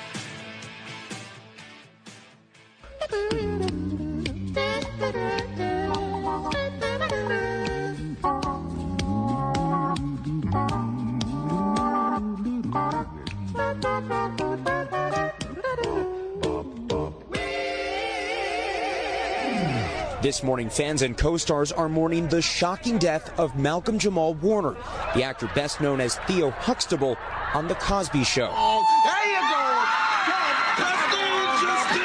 Costa Rican officials say Warner drowned Sunday afternoon in the province of Limon. According to investigators, the 54-year-old was swept away by the sea's current before bystanders were able to pull him out of the water. But he had no vital signs. I'll be in my room, Suzanne. Warner was just 14 when he landed the role that would cement his place in television history, playing the lovably naive Theo Huxtable on The Cosby Show. Look at these sleeves! Over 8 seasons, Warner's coming-of-age antics became a favorite among fans. How did you like the real world? Well, it's a lot tougher than I thought it was. But you know what? So am I. Warner stopping by today just before the show wrapped in 1992. This show has given me a wonderful opportunity to be able to grow and to be able to kind of show what I can do. He later addressed the show's complicated legacy after its star Bill Cosby was accused and convicted of sexual assault. That conviction later overturned. The effect that it had on Black people worldwide can never be taken away. Cosby speaking about Warner overnight, saying he and co-star Felicia Rashad have been remembering Warner. Malcolm was always embracing relationships with everybody he worked with. After his early success, Warner kept acting, including alongside Tracy Ellis Ross in Read Between the Lines. On Monday, she wrote, "My heart is so, so sad. You made the world a brighter place." Beyond his on-screen career, he also worked as a poet and musician, even earning a Grammy. Just last year, he launched the Not All Hood podcast, looking at the experiences of Black Americans, and reflected on today about his life after early fame. And I've got my head on straight, my soul and dignity is intact. Like, I've had a really wonderful journey. In one of his final Instagram videos, Warner sending an uplifting message to his fans. Just wanted to remind you, as I remind myself, that no matter what's going on, there's always a reason to smile.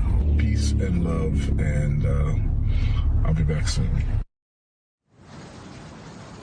Authorities say it appears that Warner died from asphyxia by submersion, and the source close to Warner says all signs point to this being a tragic accident, as the actor's wife is now trying to get his body back to the United States to prepare for a funeral. Savannah. All right, Jesse, thank you so much. And for so many people, he felt like part of our extended family. Truly, I was just saying to you as we were watching that, I was about his age. Remember watching him growing up, think, first of all, he's so cool, but also he was going through all the things I was going through. Puberty, absolutely loved him, as we saw there. So many people did, and just such a heartbreaking tragedy for the family and also for all of his fans out there. We're thinking about them. Absolutely. Not forgotten, for sure. The late, great Malcolm-Jamal Warner, privileged black male, deceased at 54. Hulkamania is dead as well. Context of White Supremacy. Worthless Negro from Virginia, Gusty Renegade, in for another broadcast, hopefully to share constructive information with non-white people, victims of white supremacy. Individuals classified as white do not need to listen to the cows. Today's date, Saturday, July 26, 2025. So I have been told. This is our weekly compensatory call-in. Dial in if you have thoughts, observations, counter-racist suggestions. The number 720-716-7300. The code 564-943 pound. Press star 61 if you would like to participate. Not for spectators. The number again, 720-716-7300. The code 564-943 pound. Press star 61 if you would like to participate. Number one, so we will not be here on Sunday. That's tomorrow. But we will be here on Monday. So that's the 28th of July. Monday, July 28th, 8 p.m. Eastern, 5 p.m. Pacific. Again, there should never be confusion about what time the cows broadcast, whether we have a guest, whether it's the Catherine Massey Book Club, workplace racism. It doesn't matter. The program always comes on at the same time live, 8 p.m. Eastern, 7 p.m. Central, 5 p.m. Pacific, every time. So Monday, we should be on with a guest. Religion of White Supremacy, 8 p.m. Eastern, 5 p.m. Pacific, and then back on Tuesday. Tuesday is 1. I will say I have to go back and count to be certain. But I'm pretty sure, because I had been tallying up before. I normally count how many programs we do in a year. Generally, I try to do at least 200 programs per year. That's about our average over our 16 years on the air, especially after the first year when I did not have a computer. About 200 per year, which is, a lot. That's more than every other day.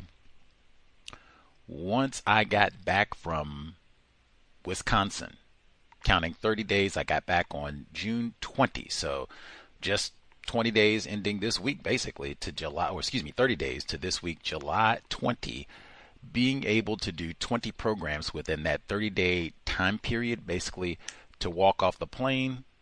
The very next day, got on the air and broadcasting. Lots of going back and getting folks from the Wisconsin area to come and talk about the system of white supremacy local in that area.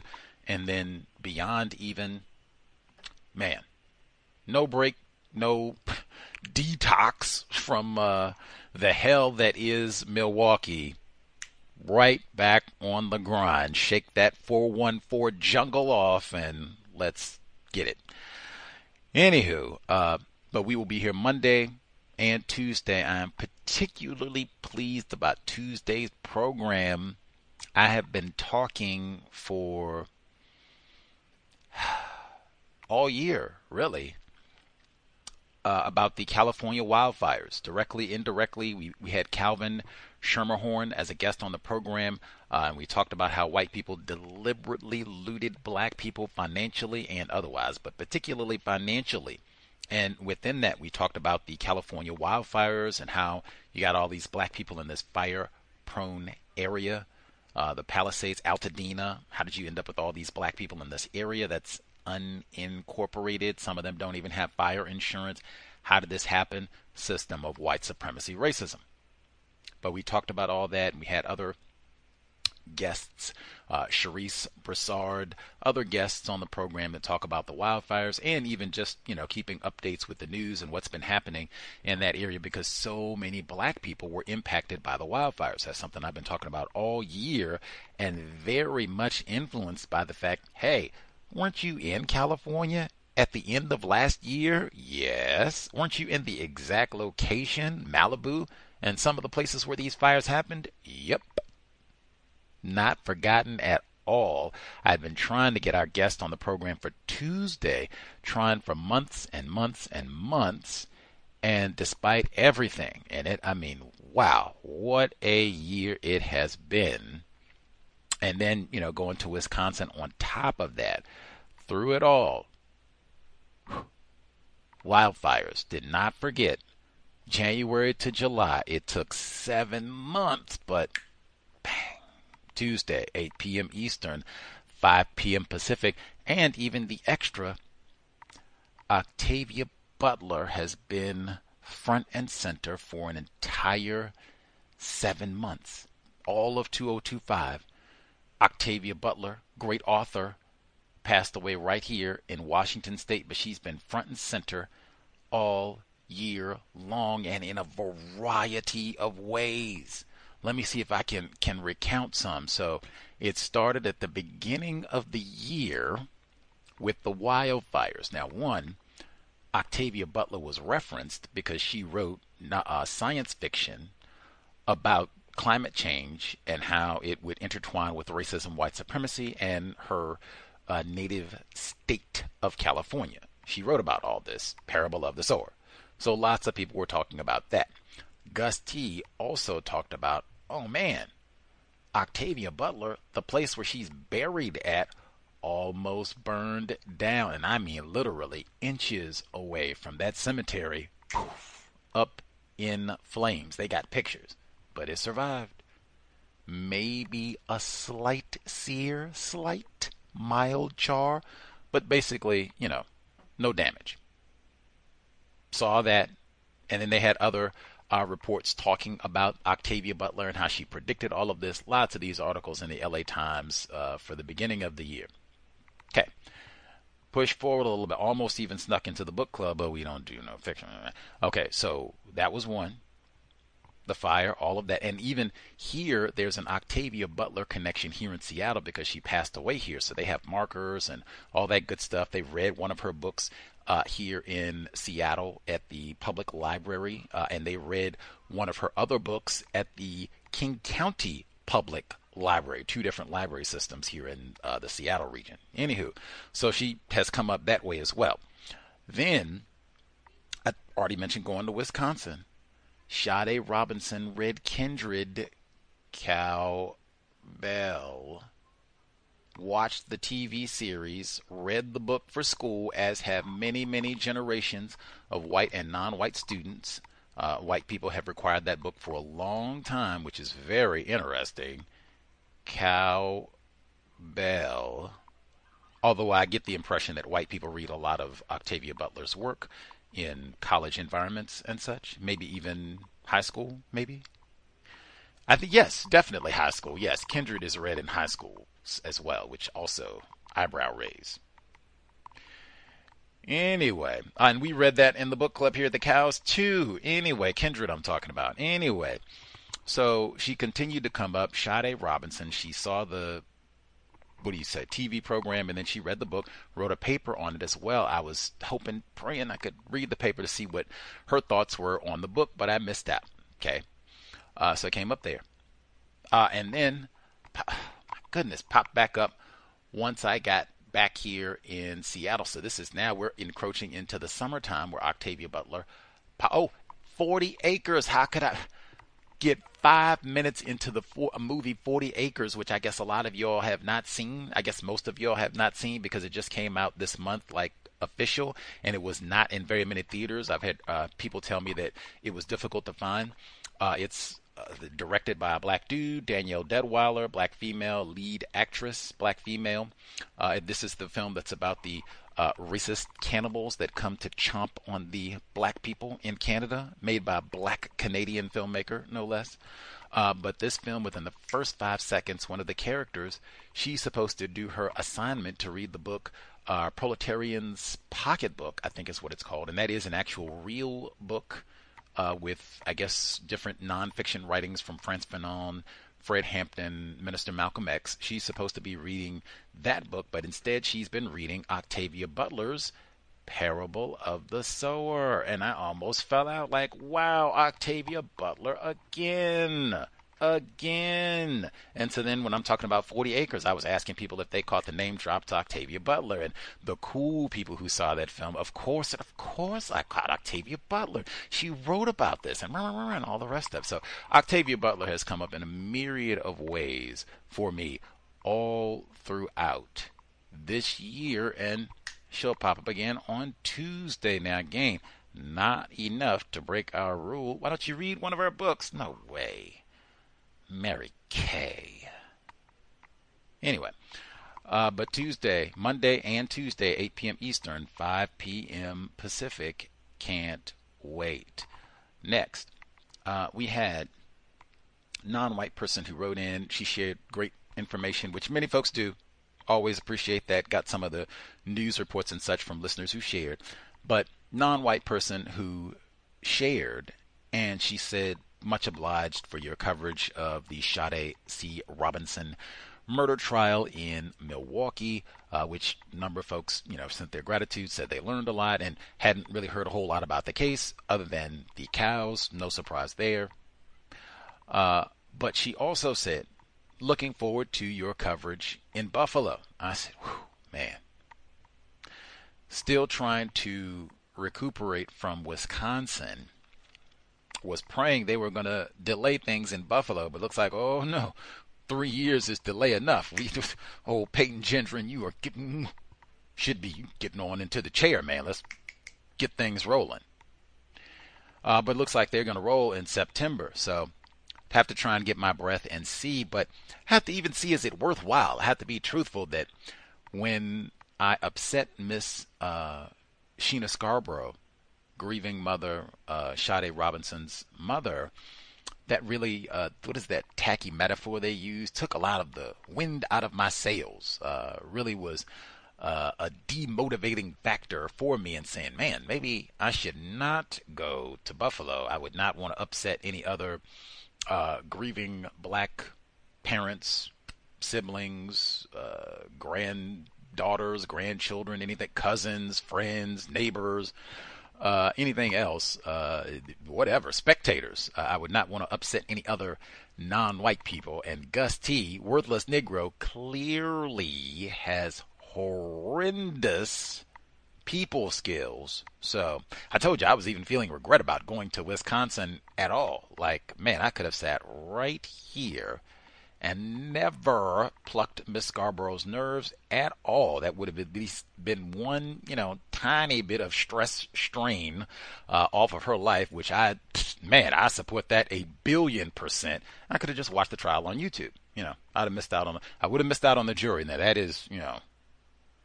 not to be minimized, but I would gladly give that up if that, little ease for Miss Scarborough. Hey, oh well. Lots of trials that I didn't get the jury racial demographics for. So, hey. Anyway, but that really took some of my motivation from, because you haven't really heard me like, yeah, let's get it, go to Buffalo. That's it. I do think it is very important. I mean, you can see my general assessment is that most non-white people, particularly people classified as black in this part of the world, they are not sitting around counting down days like, all right, we're going to find out what happened at Tops. And Get that chair warmed up, buddy. I guess you're not supposed to be cheering for race soldiers to die, but get that chair warmed up. We put that there because it normally take a long time to, get to the death penalty part. But at minimum, do you see lots of victims of racism sitting around like, man, we going to find out. What's the book club called again? The Catherine Massey Book Club. Why is it called that? Oh, yeah. Tops. She's one of the 10. We need to find out why is our book club now called the Catherine Massey Book Club. Why did her sister Barbara in court? I was there for the sentencing. 2023. Why did she have to tell us? I had to bury my sister Cat without the back of her head.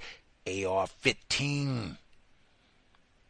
That's what it's designed to do. I didn't know that at that time. I've learned that's what it's designed to do. I don't want to blow your head off. That's what it's supposed to do. But yeah, I haven't seen tons of non-white people say, yeah, at minimum, if I'm not going to Western New York, I'm going to be locked. I'm going to be reading all the news. If they have anything on YouTube, anything like that, live stream, I'm locked and watching every day. Have you heard people say that? Because I remember people almost right after it happened in 2022, springtime, Uvalde happened, and then we were just on to other things. Like, we got election was coming up, and, January 6th had just happened, and all the rest of us. We had lots of other things to, the Rona was still going around. We was fighting about the vaccines at that time, too, so we had other things to occupy us in 2022. Tops were just going, oh, we shot the niggers. Oh, my goodness. They were back to playing football. They had DeMar Hamlin and everything. They were back to let's go Bills, man. Woo! But if folks think it would be constructive, I guess let's start there. Is it really, really worth it to recoup and go to another lame city to hear Gus T complain for weeks on end? Back in lame Buffalo for another cold set of days in court. Look at old pale Peyton Gendron, race soldier. And then, like I said, now this one, hey, let's get the detail. And I mean all the detail. Did you have help doing this? What did the preparation for this like? Let's get, there was a reason why I went out to lame Buffalo to begin with. If that is constructive, you think, everybody will be out there. If you've heard tons, Leroy and Lakeisha, everybody got their bags packed, headed to Buffalo. Well, then, hey, I can sit back and, that is covered. I can get other assignments, right? If folks think it is constructive, you can write an email, dial in, suss it out, or questions. Why is this constructive? Is this still even relevant 3 years on? Lots of black people get shot and killed, right? All due respect to the Tops victims, but I mean, lots of black people get shot and killed all the time.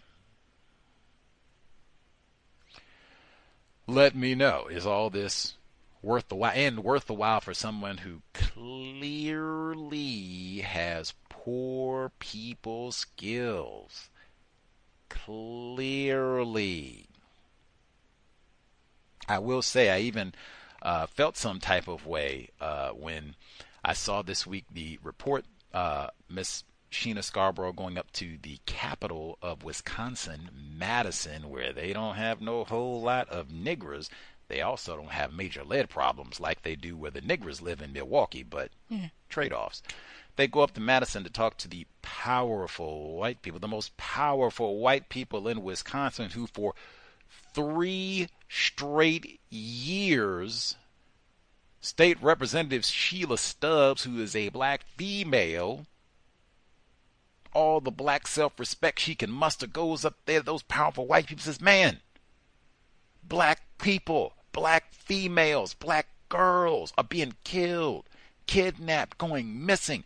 We need this task force to figure out what is going on. This is years before we got to Sade C. Robinson. Years before we got to her case. And the white people up there, we ain't got no money for that. We ask us next year. And they come back next year and say, ask us next year. They come back next year. Then you come back again. God, we don't, same thing we said before. Now, if it was, we need to go bomb some dark people, how much money you need? $2 million? Here's $5 million. Here we go. Let's get them all. Let's get them all. Let's get them all. Let's help. Maybe we can stop some of these brown people from being killed. Some of these dark people from being killed. Some of these black girls from being killed. Kidnapped. Ooh. Budget is tight. Come on. And for 3 straight years, they said not once, thrice. But I did feel some type of way hearing that because I was like, man, see there?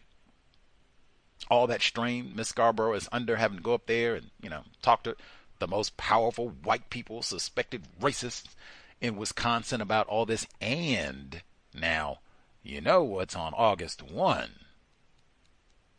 I just said I was in Buffalo for the sentencing, 2023, for the convicted Tops killer race soldier.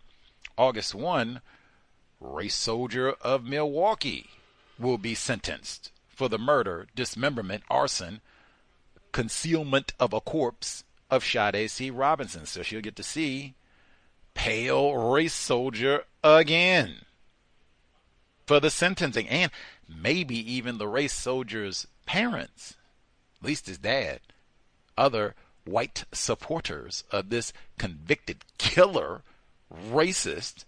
So I can't even imagine. Not that I could anyway, but everything. And she still got the civil trials, the bars and all the rest of it. So I mean, to have to go through all of that, like I said, to just have to. Gus T, 99.6% to blame for upsetting Miss Scarbrough. Not my intention. Sharing that post about the alcohol-related deaths in Wisconsin and Milwaukee specifically, and how they have so many more alcohol-related deaths in that region, which I do think is very important, especially for the black people who reside in that region, and say the same thing. Really, I'm just restating everything I said 2 weeks ago. I guess having had time 2 weeks to think on it, I did not change my mind about anything. I'll say the same thing that I said then. I still think of Sade C. Robinson's dismemberment and murder as an alcohol-related death. If those white bar owners had done their job, they and their staff, and carded young Sade, maybe she would still be with us. Ply her with all this liquor so she can't think correctly about this savage. Same thing I said a couple of weeks ago. I hope Miss Scarbrough breaks the bank. Shouldn't be no more trials because we wasted all that time. Just cut the check. We can move forward. Get Sade sanctuary so she can get some lakefront property in Milwaukee. Talking about Miss Scarbrough for all of the white complicity and negligence in this case, and there is plenty of it. All the way up to, why didn't we have that task force already? Anyway, and I even hearing Miss Scarbrough, grieving black mother, heathen like myself, upset, even accidentally, hang your head in shame, Gus T, for sure. But when she said, having to go through this with no help, oh, man, our whole connect point in this, she said the same thing when I talked to her in March. The victims' advocates have not been helpful. Might be practicing white supremacy racism. But they've not been helpful. They don't help me get these documents. I've never been in a murder and dismemberment case before. I don't know how to access all this, which is the exact same thing I would be saying. And me trying to stumble and fumble as an idiot, because I just said I haven't done any of this either. Trying to help her get some of these documents and, right on. Trying to do the little bit that I could to help out a victim at that time from about 2,000 miles away. But man, doing the little bit to try and help out a victim of racism. If I had not upset her, I would still be. Anything I could do to assist, happy to do it and pointing out the shame of it all. Why does some goofy nigger like myself, who is not an expert in this at all, why is it I'm the one saying, hey, do you need any help with this, Miss Scarbrough? Why isn't the victim's advocate doing this? Why don't they have people who are experts in Milwaukee who could walk to her house, do the Sue Klebo with a roast beef sandwich? Anything we got you need, Miss Scarbrough, documents, blah, blah, blah. Why don't they have all that set up for the victims? That's what she's trying to do with the task force and her foundation, Sade's Voice Foundation.com.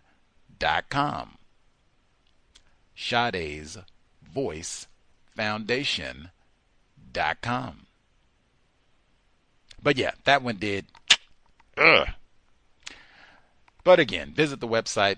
Keep up. Gus T. to blame really poor people skills that I think I've demonstrated here at the Cows for 16 years. Any hoodles. Sade's Voice Foundation.com. Let's see. The social media I would not be on. I just said I got in trouble or upset Miss Scarbrough with a post that I shared on social media that was in the interest of being constructive. I hoped it was the post about the high levels of alcohol-related deaths in Milwaukee and Wisconsin specifically. And I noted, this is not Miss Scarbrough, this is just other non-white people victims of racism allegedly, and I do say social media, it's very easy to do the digital blackface for someone classified as white, to put up an avatar or a few pics of a dark person, non-white person, and now I can pretend, yes, I am Leroy, and do whatever, post whatever online. Very easy. Anyway, someone, allegedly a non-white person, I think they requested to be a member of one of the groups, Cows groups on Facebook. And I was looking at their profile page, and we're in a system of white supremacy racism. So that's my thinking, the context when I look at people's postings or, you know, what they're talking about, what their interests are. And the posts were alcohol, entertainment, sports, that's entertainment, music, lots of different varieties of entertainment. When I say alcohol, like alcoholic beverages, like when you go to the bar and you get a fuzzy nipple or a blue motorcycle or the lychee pear martini, whatever it is. And they put the umbrella and they put the albino watermelon slice in it or whatever and jazz it up like, oh, look at that, boy, I got the Mad Dog 2020, and they put the pineapple on, oh, let me put that on the IG, that sort of thing. It'd be a lot of that.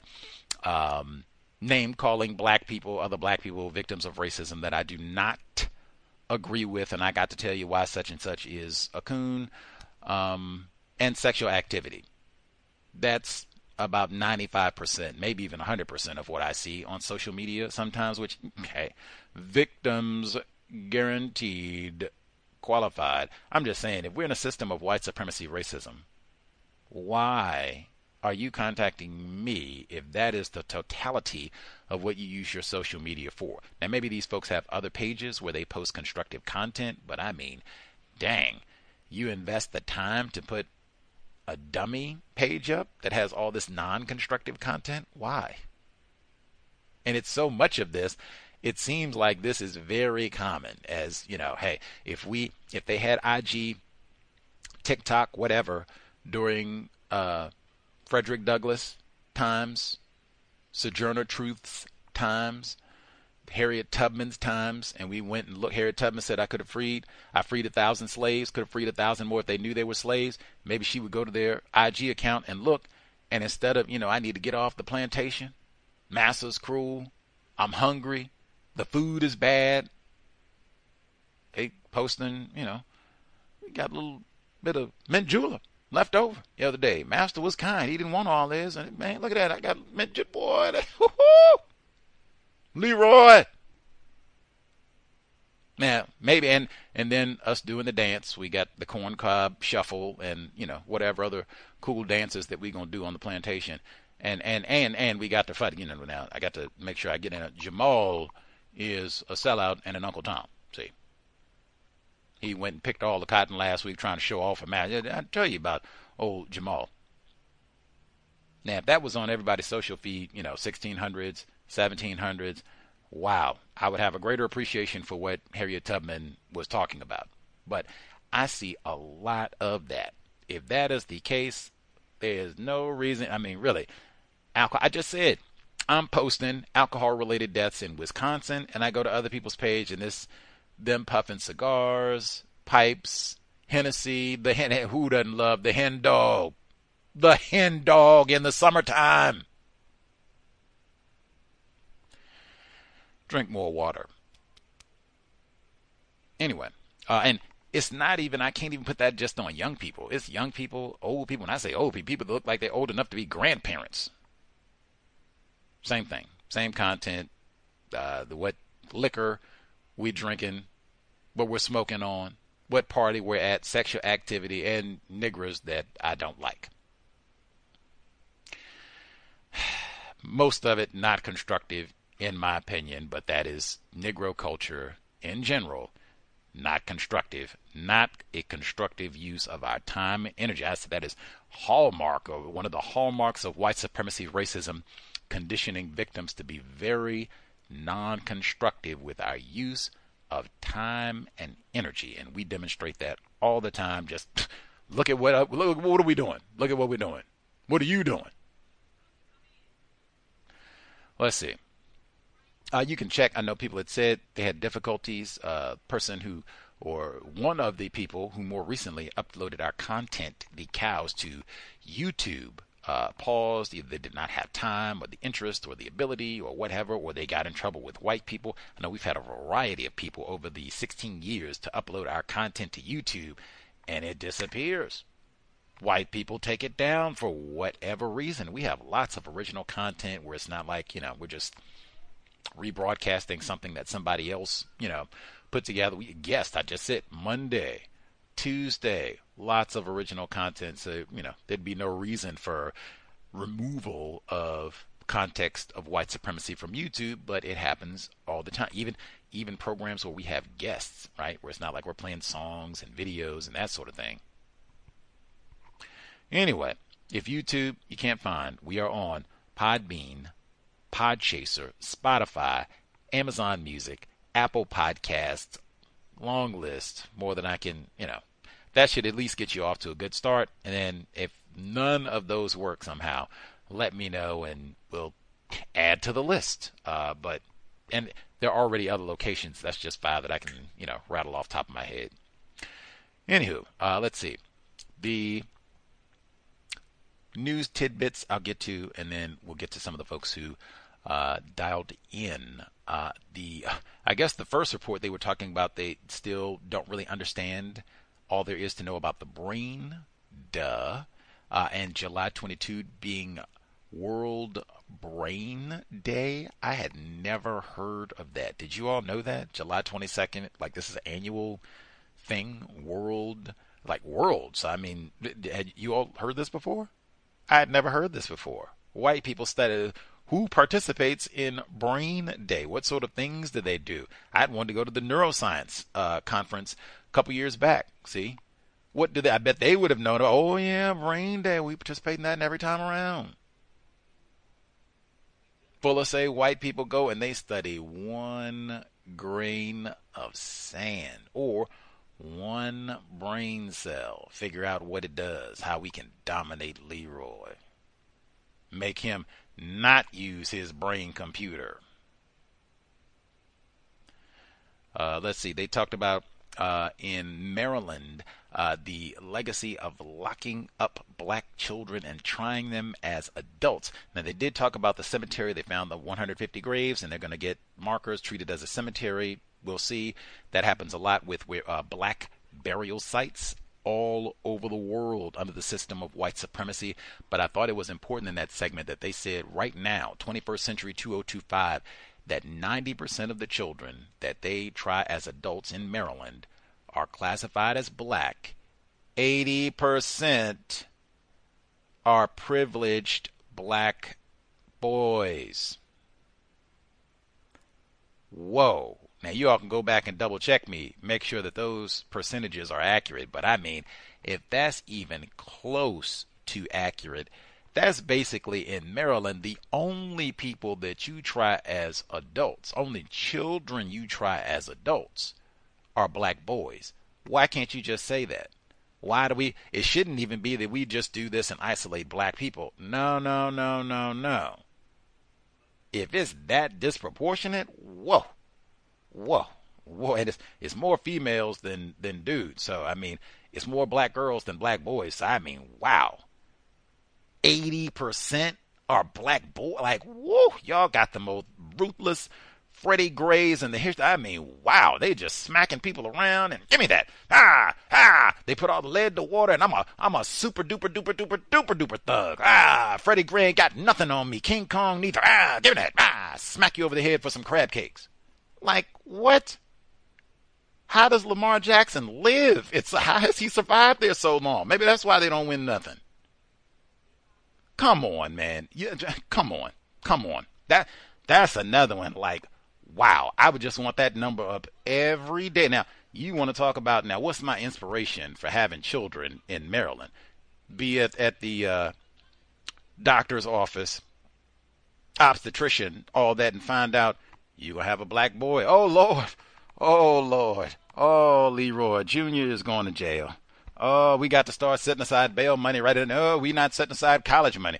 We setting aside bail money and attorney's fees right now. Junior going to jail. At least he's going to be tried as an adult. By the time he get 14, like, woo-wee. Man, let's see. The Chicago, where they talked about the funding for interrupting violence in Dr. Welsing and Pamela Evans Harris's beloved Chicago, that they're yanking the funds. This is being DEI purged too, and give me that money back.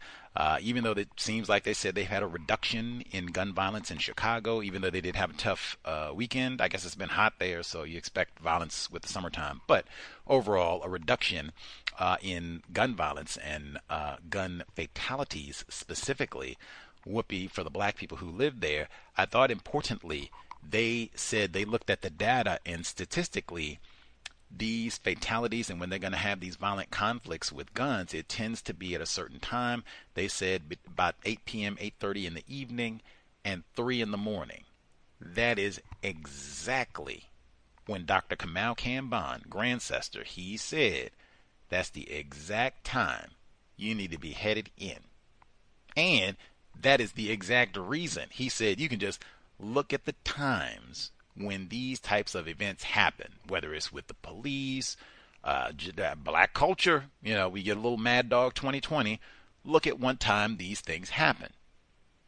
Frequently, it's going to be right in that window that they said, 10:30 p.m., 11 p.m., midnight, 1 a.m., 2 a.m., there is, particularly if you are a young person. When I say a young person, if you're under 25 and classified as black, especially privileged black male, ooh-wee, I would not be out at night. Dr. Kambon used to say this all the time. It's in the archives, and he would explain it as a parent, not as let me pull out all my highfalutin degrees and all this. I am a privileged black dude, and I am the parent of a privileged black boy. He had multiple children, but I'm just saying. Hey, be truthful about the system of white supremacy racism. You're out after 9 o'clock. It gets dark. I know now summertime, the sun stays out a little later, but man, we're headed into autumn. It gets dark. You're out there at 9:30, 10 o'clock. You should be headed in.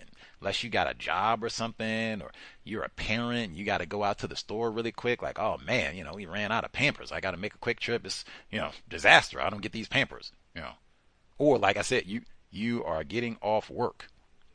I'm finishing my shift and I'm going home. All that, even on the weekend and all that, I would not be out gallivanting and riding around, and 2 a.m. is the optimal time, to get out and just do some riding around and check this out. No. And like I said, especially if you are 25, 20, 18, 16, 15, you are asking for trouble, and plenty of it. Even the young fella where he got punched. They broke the windshield and snatched him out of the vehicle. Even that one where, hey, it was late at night. This wasn't something that was early. William McNeil Jr., that's his name, the young fella. He was 22. And then, hey, young, under 25, exact demons, privileged black male, William McNeil Jr., you are asking for death. Now you got enforcement officers like, oh, man, that's exactly what Dr. Cambon talked about. Exactly. That wasn't in Chicago, but still. Be honest, talk to you. I say that all the time. Obviously, you have tons of non-white people where there has not been any so-called talk. There has not been any so-called conversation. Fuller said you can make it short. You get stopped by the police. What to do? Comply. You ain't got to break out the F alliteration. Don't fight, don't fuss, don't flee. Nah. We're too dumb. Keep it simple. One word. Comply. If they call you names, shut up. You can just remember it and write it down. Maybe you have your phone, you can record or what have you, but hey, this is not the time. What you say to me? Who do you think you are asking for death in about 5 seconds. At least a good tasing and a beating, which is what he got. Well, I'm talking about William McNeil Jr., privileged black male. Also, I want to say with that case, that's the one where they had Benjamin Crump. Trayvon Martin, I know I've heard many non-white people who talk as though Mr. Crump is to blame or he has done something incorrect. I'm not of that opinion. He's a victim of white supremacy, highly melanated. I have no problem with Benjamin Crump. I'm just pointing out he said his client, William McNeil Jr., black male, he had a 21st century Rosa Parks moment. Quote, I'm saying I don't know what that means. I don't know what that is. It seems like a metaphor and a strange one. A 21st century Rosa Parks moment. She didn't get off the bus when the officer asked her to, and she got arrested as well. Like, I don't understand. Like, in my view, even the metaphors, I'd say all the time, and inspect those metaphors. She's on a public bus. He's in a private vehicle. That right there, like, these are not comparable situations. Now, really, Fuller, it would be the same thing.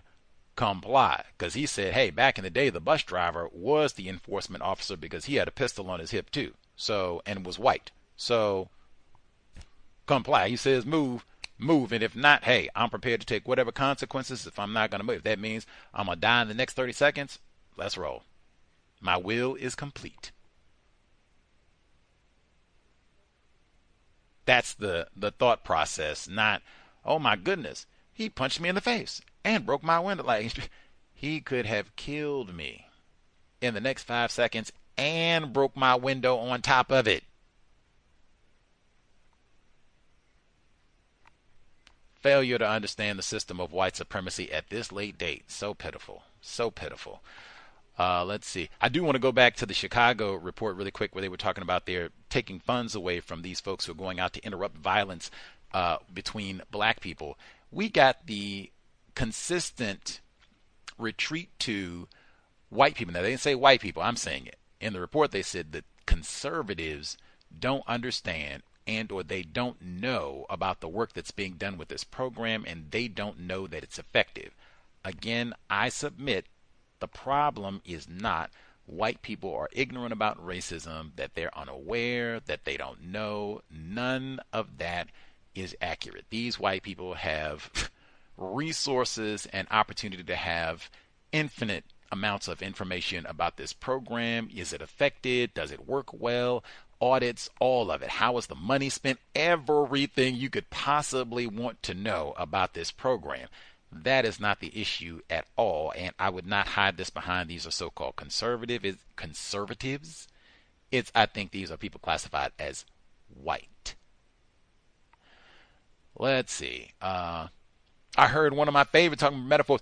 Racism rears its ugly head. What in the world are we playing? Are we playing whack-a-mole? Do y'all remember that when the moles would pop out of the ground? They still have that. They don't have that anymore, I bet, on the PS5. But anyway, I have no idea what that is. If racism rears its pretty blonde head, ugly head, black head, whatever, let me know. I would like to get a picture. Like, what is this? Racism done reared its ugly. What?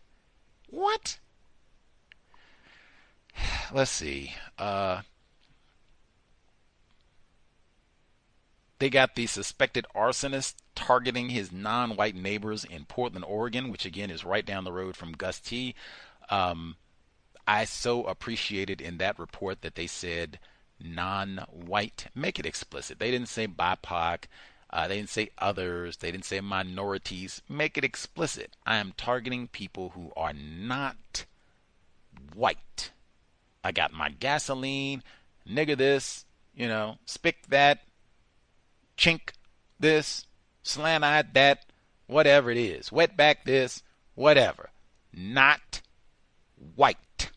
That's who I'm looking at. And he's in Oregon, so it's not even like they got tons of non-white people. But the teaspoon of non-white people that are here, y'all are about to be extra crispy. Man. And they said this dude had a history. They said this dude got a history of this sort of conduct. I'm so surprised. I'm sorry. We had talked about that before. Like, that's Portland. I said, man, every time I'd been hearing about Portland, it was something like this. Some sort of violent white terrorist attack against non-white people. Every time. It's like, man, I've been to Portland before. I am in no rush to go back. Or to the Mucky Duck. Did y'all hear? Now that's in Indiana. The Mucky Duck Pub and the time. Caden Douglas went out to the Mucky Duck at 1:30 in the morning. I'm going to humbly submit. Never in the history of the Mucky Duck has there been any constructive activity past midnight. Never. I could be totally wrong. Matter of fact, book we reading right now, Mary Kay, they said, hey, the police know things might be quiet. What they say? They said that exact time. 1:30. Uh-oh. Buckle up. Clean your gun. Check your ammunition. Woo. They have run out of Mad Dog 2020. It is about to be on and cracking. Safety's off. That's what they said. I'm not making this up. That's what they said. 1:30. What time they say? Mucky Duck. 1:30 a.m. Caden Douglas. Nigger this and nigger that and nigger this and nigger that. 911 got to be called. Fuller said, hey, you are any place. Read what it. Pause. Dr. Cambon said, what are you doing at the Mucky Duck at 1:30 in the morning? What did you think was going to happen at the Mucky Duck at 1:30 a.m.? They're giving out scholarships, jobs, counter-racist literature. That's one. Two, Fuller say if you're at the Mucky Duck or any place else and you start hearing, boy, I'll crack this nigger head wide open. Nigga, who you think you that? Once you hear the first, it is time to go. There's no, well, I don't know. Do you? Ooh, that could get It is time to go. We have a whole program. Your whole life could be done in 5 minutes. You could be in jail, dead, stitches to the face. Who knows? That was your cue. That might be the only warning you're going. Other than, hey, you want to go to the Mucky Duck? It's 1 o'clock. That's one opportunity right there. The Mucky Duck at 1 a.m. Why are we going to the Mucky Duck at 1 a.m.? See, your brain computer still working. Excellent question. Well, no. See, you don't have a good answer for why we need to go to the Mucky Duck at 1 in the morning. I'm going to pass. Brilliant. Using my brain computer, see. Or Let's say they trick you, or you didn't ask the correct question about why. So you end up at the mucky duck. Nigga, who you think you talk to? I'll bust your head right there. It is time to leave the mucky duck immediately. Immediately. Person who brought you, we got to go. Said, oh man, they do this all the time. And apparently, Mr. Douglas did have a reputation for doing this all the time at the mucky duck. Nigga, you don't come over here. You don't talk to her. Leave that white woman up. Hey, this your spot. Maybe you and Keegan, y'all get along, y'all kick it. That's your dude. No problem. I'm out of here. And I'm saying I'm out of here as my feet are moving towards the exit. Deuces, my phone is charged up. Get my Lyft, Uber, whatever. If I have to get the bus, walk, whatever, I'm out of here. And I've already thought about that before I agreed to go to the mucky duck. Something happened. I'm going to get back to where we started from. Get back to my residence or wherever this, the grandma's house or wherever all this started at. I'm going to get back there. Even if it ain't, I'm going to get back there. Brawl at the mucky duck. I'd be embarrassed to tell him. Like, come on in. What happened? Where were you at? Well, the mucky duck. What was you doing at the mucky duck? At 1:30? What were you doing at the mucky duck? Well, you know. Thought they were going to have the good Brussels sprouts. You know, they got the discount if you stay. Come on. Got to make better choices. Sister, but that say that alcohol. What I say, man. Worst combination in the known universe. Put that for Sade, man. Worst combination in the known universe. Alcohol-related death. People classified as white. Alcohol. You go to Indiana, you can skip the mucky duck. The Hulkamaniacs will, only thing I'll say on the passing of Hulk Hogan, suspected race soldier. He was talking about, he got recorded and they were asking him, are you a racist? He said he didn't want his white daughter marrying no nigger, especially no broke nigger. You know, if you got to be with some nigger male privilege, go get one of them basketball niggers. And he said, hey, I am not a racist. Duh, everybody says that. We think Hulk Hogan is a racist. Get out of here. He said, I just want people to know. You inherit things from your environment. In this context, what does that mean? What? You inherited environmental racism? What? Wait a minute. We got to get done before you get him in the casket. Like, wait a minute. Can we get clarification on that one right quick? Like, what? You inherit things from your environment. Whom did you inherit that way of thinking and talking from, Mr. Hogan?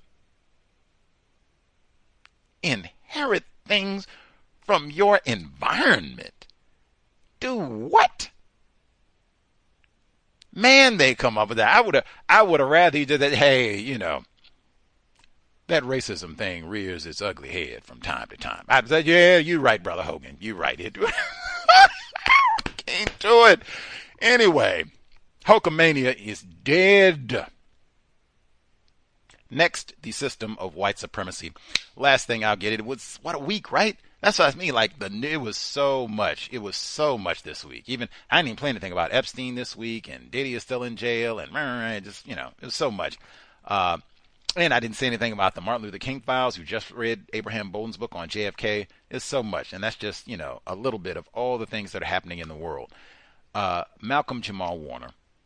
We love some television. Cosby Show, talk about them privileged black males. But Malcolm-Jamal Warner passing away at the age of 54 from a drowning death while he was on a family vacation in Costa Rica. Man, I mean, just devastating condolences to his family, friends of his over his long and illustrious entertainment career. Just when I saw that, we've had so many programs where we have talked about the deliberate, willful efforts of people classified as white to restrict black people's access to water, Flint, but to restrict black people's access to water, beaches, pools, swim lessons, and how this has been ongoing for centuries in this part of the world and beyond. And so anytime now, it seems Malcolm-Jamal Warner did know how to swim, and from what reports that I've seen, he just got caught in a dangerous rip current that they have, I guess, at this beach specifically in Costa Rica, and at other beaches too, but they had warnings about it at this beach. But I just immediately thought of, wow, just so many difficulties for black people to be able to swim and getting access to safe environments to swim. And we've talked about this so much, just reminded me of that immediately, and taking swim safety seriously for black people all over the world. Just thought of that immediately. Again, my condolences to Malcolm-Jamal Warner's family, friends, fans of his. Autopsy reports confirmed accidental drowning, tragedy all the way around. But swim safety for black people, very important. In fact, that's one last thing I can mention the foundation one more time. Sade's Voice Foundation.com. Miss Scarbrough, we talked about this, and she said she was going to learn how to swim this summer. And I'm so proud of her. Really, any black person to say that, like, whoopee, because we've had, I think Z's mommy said, I'm going to go out and learn how to swim too. Like, I'd be super proud to hear any black person say that. But man, that just again reminded me, like, whew, so many generations of black people do not know how to swim, and then the impact that that has. That's even taken away the way that you can exercise. You can go swimming, because that's something you can do, water aerobics and such, even after you get older, and you might not be able to go and, you know, slam dunk a basketball or do headstands and such.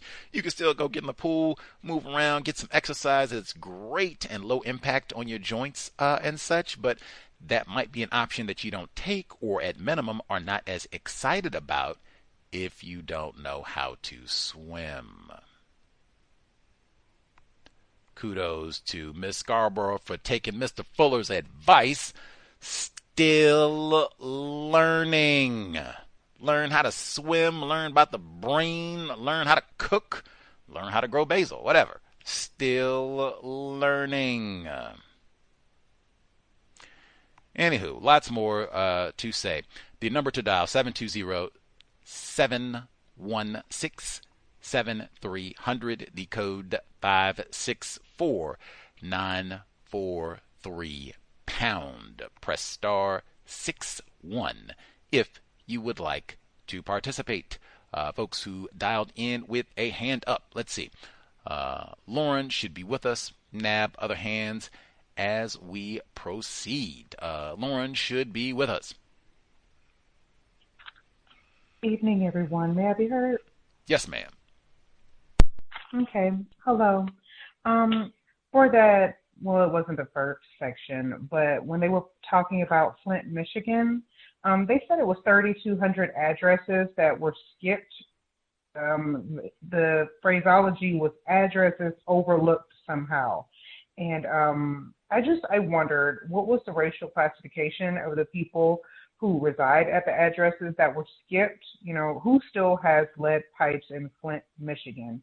And he talked about celebrating on more than one occasion, but the problem does not seem to be solved. In Maryland, when they were talking about incarcerating black children, it seemed like black male children, it said in the 1800s that most places didn't separate children from adults when they locked them up.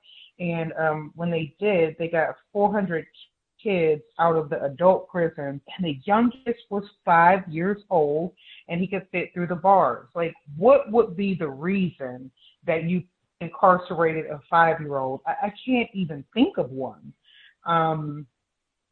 Also, at the end of that, he said, pass legislation so we stop throwing today's children away. Made me think about Dr. Wilson. In Chicago, they said the $30 million worth of grants were abruptly canceled. And Pam Bondi, they asked why, and Pam Bondi said cuts of millions of dollars of wasteful grants. She commented on wasteful grants. I guess maybe she thinks it's wasteful for, to spend money on Black people not killing each other. I did take note that it said most of the violence started from a spur of the moment argument, and that most of them happen at night. Let's see. There was a vehicle that was painted with swastikas, and it said the N-word. So, I'm guessing nigger. They said it appeared to be an isolated incident, and hatred does not have a home in, I think they said Houston County.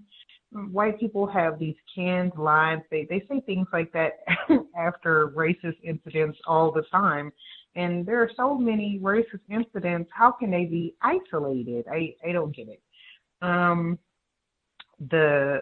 Allegheny County, there was apparently a white man. I don't even know if we need to call him a suspected racist, but he had a baseball bat that he was swinging that had barbed wire on it.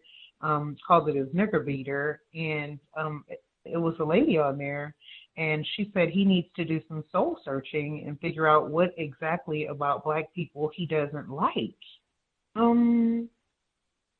Okay, so you say he does that, right? And he lists all the reasons why he doesn't like people classified as Black. I don't know. We have big nostrils. We're breathing up all the air. Big lips. We're eating up all the chicken and the watermelon. He doesn't like us. We're dirty porch monkeys. Whatever. He lists 35 reasons why he doesn't like Black people. What will be the constructive result of that? Like at the end, is he gonna stop practicing racism? I don't think so. I also noted that they said jail employees were required to sign a code of ethics, and there was some sort of zero tolerance. I don't think there's a zero tolerance policy for white people practicing racism anywhere, especially the jail or the penitentiary. Let me see. In Portland, Oregon, the apartment fire,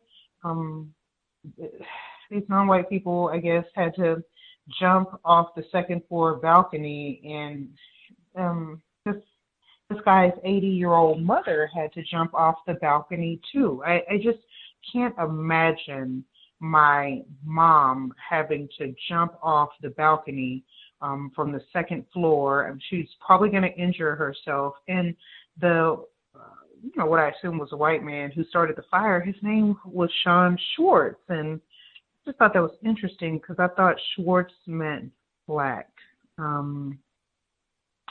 I think that's all I have for now. Thank you for allowing me to speak.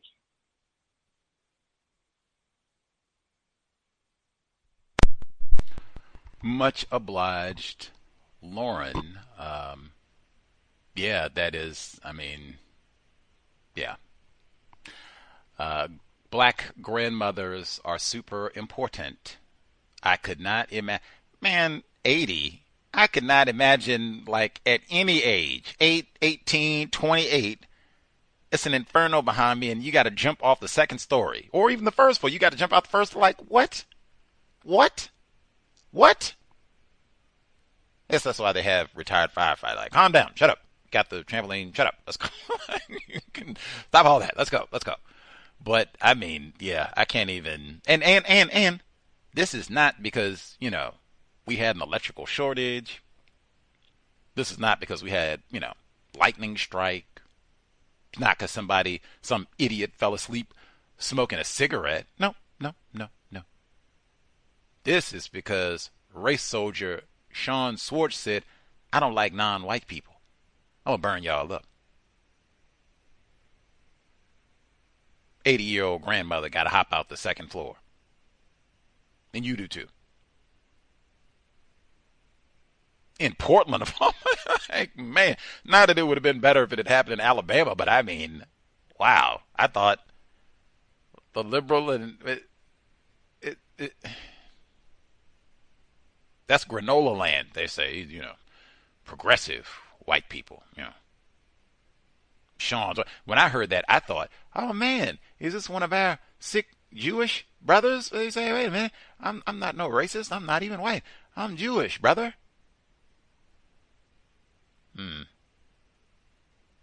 I did actually see pictures of Sean Swartz. He looks like he'd be classified as white to me. Anyhoodles, Lauren had the audacity when they were talking about the report in Maryland say, man, they said back not too long ago they would lock all the children up together with the adults. They said they had a 5-year-old locked up. He could just walk between the bars. And dang, what could a 5-year-old do to warrant being put in big people jail? Shh. Shh. If it's Leroy, Jamal, Negro looked at me funny. Negro tried to talk to my wife. We heard about Veely. Negro tried to take my wallet. They call that strong arm robbery. Veely and them was stealing jackets yesterday. We just heard about that. I can think of a long list. You know, give me enough time. He might look like he 5, but I mean, hey, you turn your back, man. You won't have car keys or wife. They start them raping young, Can you rape at 5? Do they have? Anyway, it's a whole lot you could do at 5 if you are a privileged black male that could warrant you got to go to the big people jail. Let's see. Oh, and the argument, I forgot. Wait a minute now. Chicago for Dr. Welsing, Lauren Crest-Love, Obeezy, Mayor Harold Washington. They said, for sure, if it's going to be a shootout, 11 p.m. midnight. What time is it in Chicago right now? 9:30. Better be heading on inside, man. 9:30 p.m. Central. Bullets might be flying. They said they're doing better, but they cut the funding, so yeah, and it's hot. They had the heat wave this week, so they say when it get hot, woo, I got to put a cap in Leroy now. They said it's late, and they said spontaneous argument. I said, do you know what they neglected to include with those spontaneous arguments? Well, what did you say? Name calling. That right there, why Fuller emphasized all the time, minimize conflict. I'm not going to be sitting around cursing black people and coon this and coon that and coon this, because it might be any other time we could name call and joke around, and I call you the B word and you call me a monkey and blah, blah, blah, and all this. Maybe we could do all that, and it's fine when it's 60 degrees. Hey, it gets cold in Chicago. Maybe we can do all that as long as we got the heat running. We can do all that at 15 degrees. When it hits 106 degrees,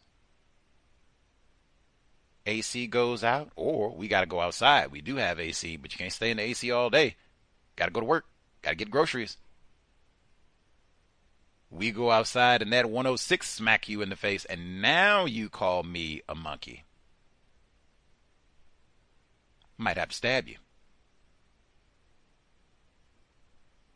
You don't always have the same level of patience in the system of white supremacy racism. So yeah, everybody knows that. Sometimes you can tolerate Gus a little better than other times. And boy, you get that one day, whoo, boy, you talking about a coon. That's why Fuller said, no name calling black people. We just get in the habit of being courteous all the time with other black people. So when 106 degrees hit, hey, we are courteous anyway. And now that it's real hot, we don't say nothing because it's too hot. We say anything. You got ice water? You say, okay.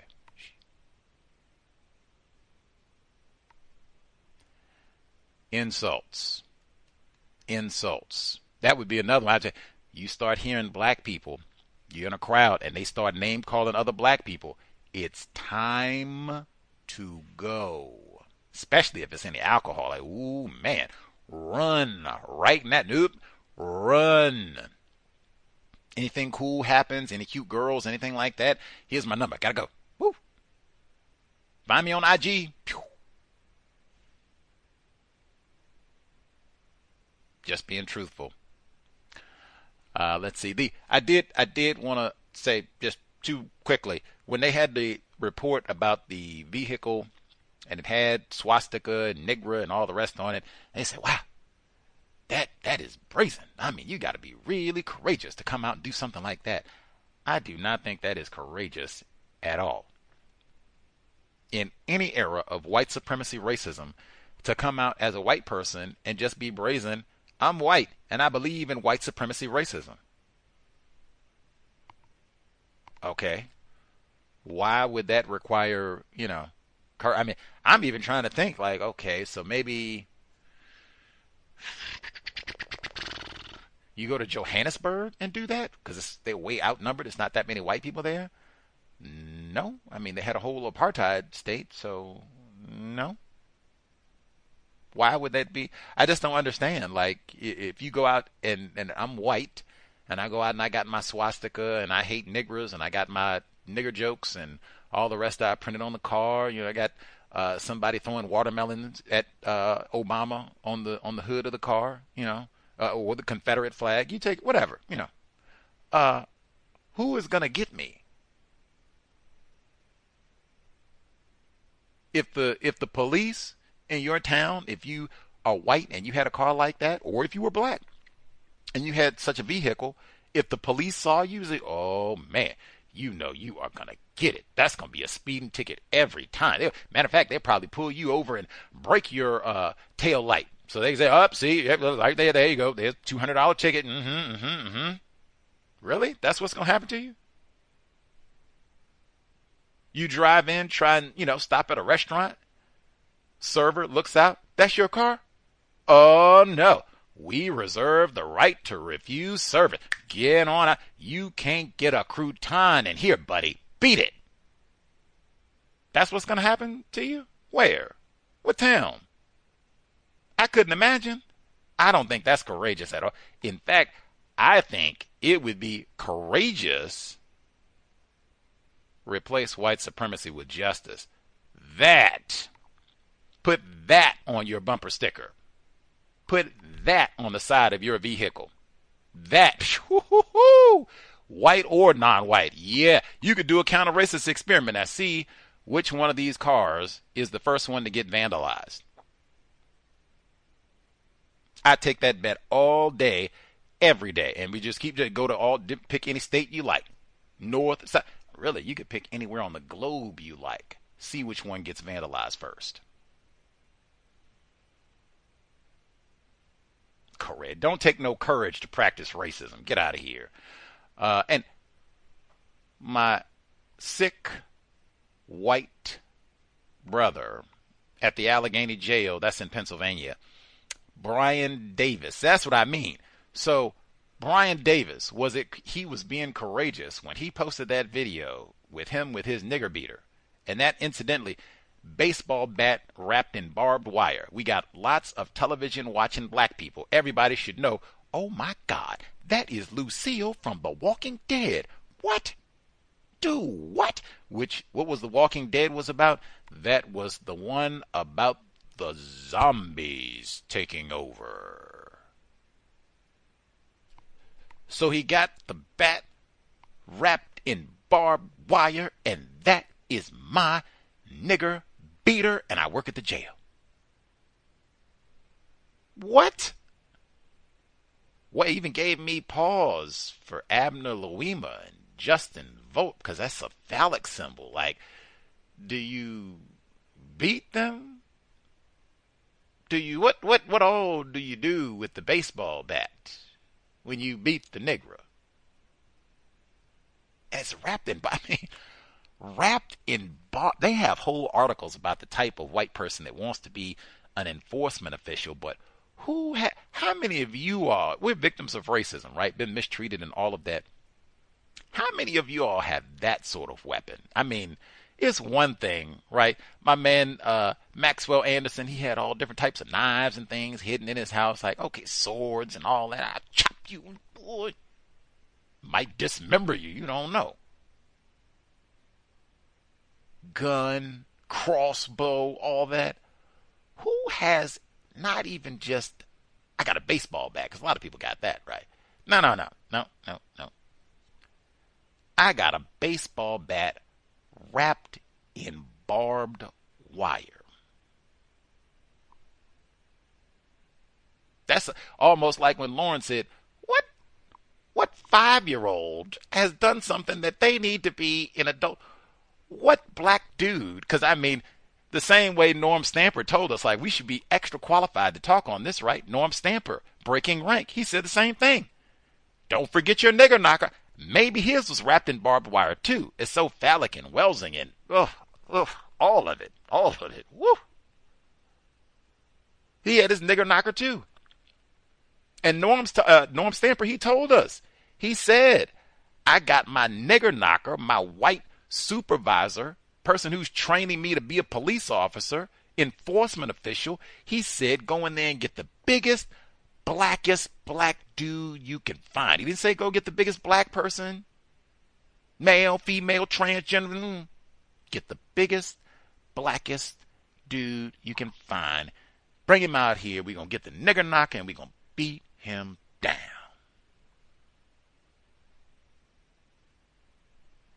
Is that Brian Davis's thinking? Working at the jail. I got my nigger knocker and I'm going to beat you down. What I do? I'm going to beat you. Wait a minute, what I do? I'm going to beat you down. You did something. That's what the 5-year-old say. Wait, whoa, hide up in here. You did something. I can't even read good yet. Man. You gonna beat me with the barbed wire bat too? Dang. Black male. I mean, even that. You have white men, because it's so many reports like this where they're white officers. Remember the one in Florida where the white officer said he had a wet dream thinking about getting his gun and finding a black dude who was stealing a car and he was going to blow his brains out. And he said he had a wet dream thinking about doing this. How many white people have jobs? I'm not talking about the white person who works at Subway or McDonald's or Congress member in Wisconsin and won't pass the task force bill for funding. We can find out why the black females are going missing, getting kidnapped and killed. Nah, I'm talking about specifically people classified as white who work as enforcement officials, and they sit around and tell people and daydream about getting the chance to brutalize, kill a black male, just a black male.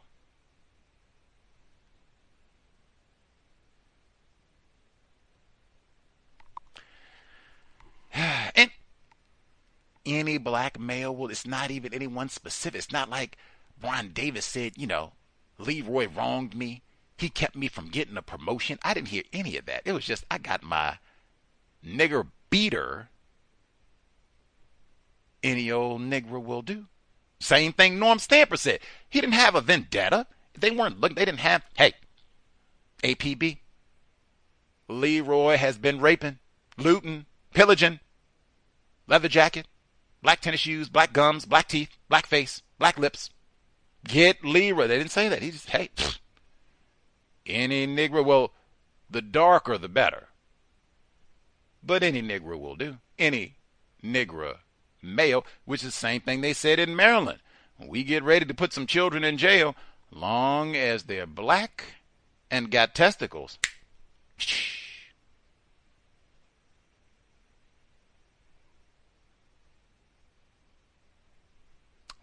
Diddy's black male privilege, I guess that'll have to carry over from last week. They didn't get him on the big charges and such. We carry that over. So we got leftover black male privilege from Diddy, and then we got all that we got. If you can dig a teaspoon or half teaspoon of black male privilege out of what we heard this week, you are better than I. See if any other folks' commentary, thoughts to share, or if anyone found a nugget of black male privilege in all of that, or other commentary they would like to share. The number 720-716-7300. The code 564943 pound. Press star 61 if you would like to participate.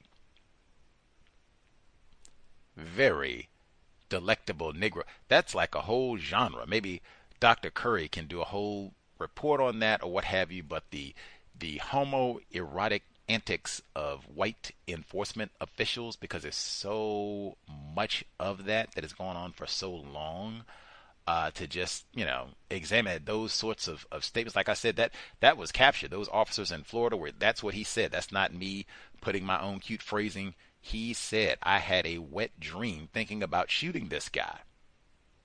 It was an orgasmic sexual experience thinking about killing a black male. There's so many. Justin Volpe, Amadou Diallo. There's so many of these cases. To put that all together, what does all this reveal about what it means to be a white man in the system of white supremacy? And even Norm Stamper. I beat up my wife, and then I go get my nigger knocker and go out here and look for big black dudes to beat down, intimidate, threaten, choke them out, terrorize. Then I go home and beat up on my wife some more, or, at least yell and curse and all that. Whole chapter on that in the book. I mean, what does it mean to be white?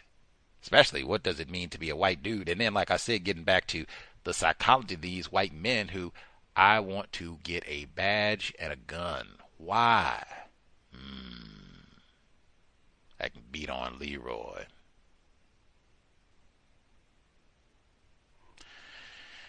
Any hoodles.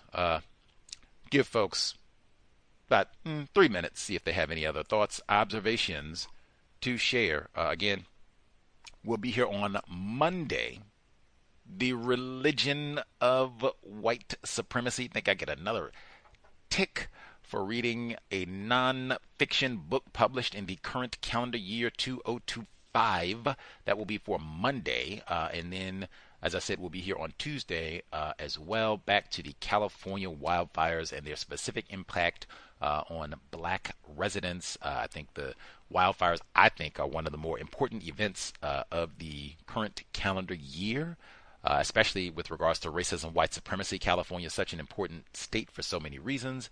And to have a sizable population of black people impacted by the wildfires there, I definitely think that's something that we should be paying attention to, even with so-called climate change. And there being different opinions about that, even, lack of agreement amongst non-white people. At minimum, look at Chicago this week. Might be having more of these types of events, extreme weather events, where you might have more of these types of wildfires, especially in places like California and such. Man, that might be something to pay attention to. Hey, do they repeat that pattern of placing non-white people in those types of vulnerable environments, so that, hey, every time, we might have high winds, and if you got dry shrubbery and all the, you got even. Is that, where they've stacked the black people in your area too? Or even is that where they have placed you in your geographic location?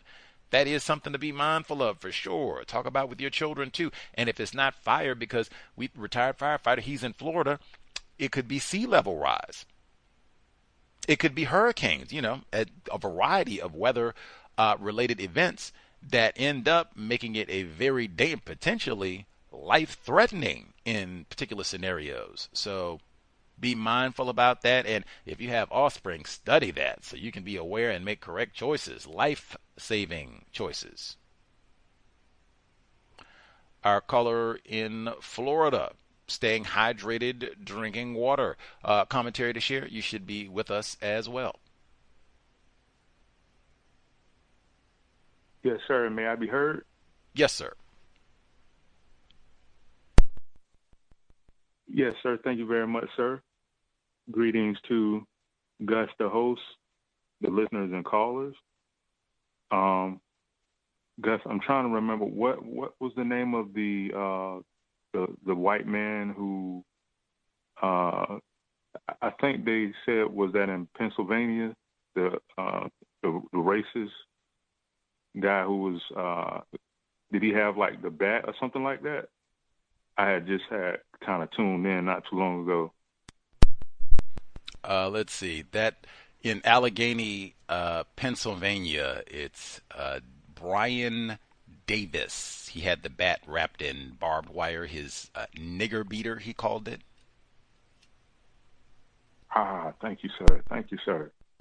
And I think that was the same audio segment where they said they were doing the, I guess, investigation or something, and he had been stripped of his powers or something. I think that's the way they might have phrased it. And I'm thinking, man, that don't sound like a termination or anything like that. That was some interesting wording. And the segment on Obama, that I thought about that too, where the person that was doing the narrating said that, you know, I just want to remind everybody this is just like a deep fake, and I guess they had some kind of AI video of former President Obama being arrested or being in an orange jumpsuit, you know, perpetuating that racism. That, hey, you know, he's a black dude, so, you know, he's a criminal, and he's someone needs to be put behind bars or something like that. And it sounded like they said President Trump was making those posts, and I noticed how they said, well, it could be, you know, just be make sure you notice that it could be something about Hillary and stripes or something, or President Biden or something like that. And I didn't hear about them or Trump making a post about any of those white politicians. He particularly went for the black politician. And my last comment I'd like to make is on Hogan. And I thought about that too, where he's saying about something about inheriting his environment or something. You know, I really appreciate this program and how you focus on how these words are used by racist suspects, and someone like Hogan or whoever can make a comment like that, and then like I don't think nobody really would try to question it. Like, your environment, like what does that mean? And it brings me back to where victims should stop saying not all white people are racist, you know. And that makes me think about that. And that's all I have to share. Thanks for allowing me to speak. Much obliged, our caller in Florida. I do think that's important about those deep fakes or lies. Isn't that accurate? Lies, right? Yeah, lies. Because it's all these ways of not just saying, hey, this is a lie. This is total master deceivers. That's what this is. Deep fake and all the rest of it. So they got these AI generated lies of Obama getting arrested, and they even, the context for it. Last week I played content about Epstein. You know, I could pile up 50 videos about that, but I'm sure it'll be more to come. But the context was reporters were asking President Trump, so what about these Epstein files, and why don't you release it? And man, it's a lot of pressure. Blah, blah, blah. And my man does the great Paul Mooney, 1-800 blame a nigger. He got all Epstein and get all that. But let me tell you something. Let me tell you. You know that no good OBs, you need to be arrested.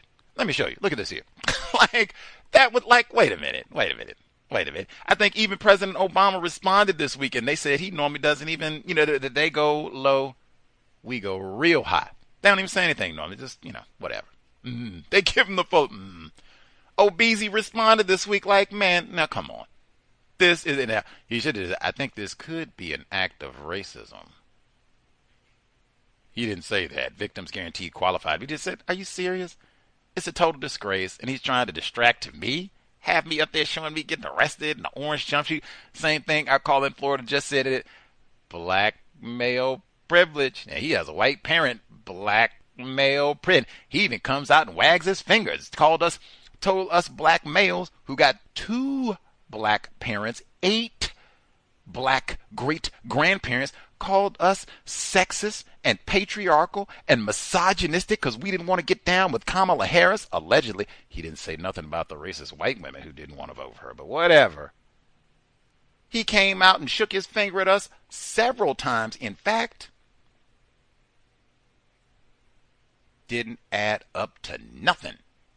Lump him in with Leroy and Jamal and the rest of us. Orange jumpsuit for you too, Obeezer.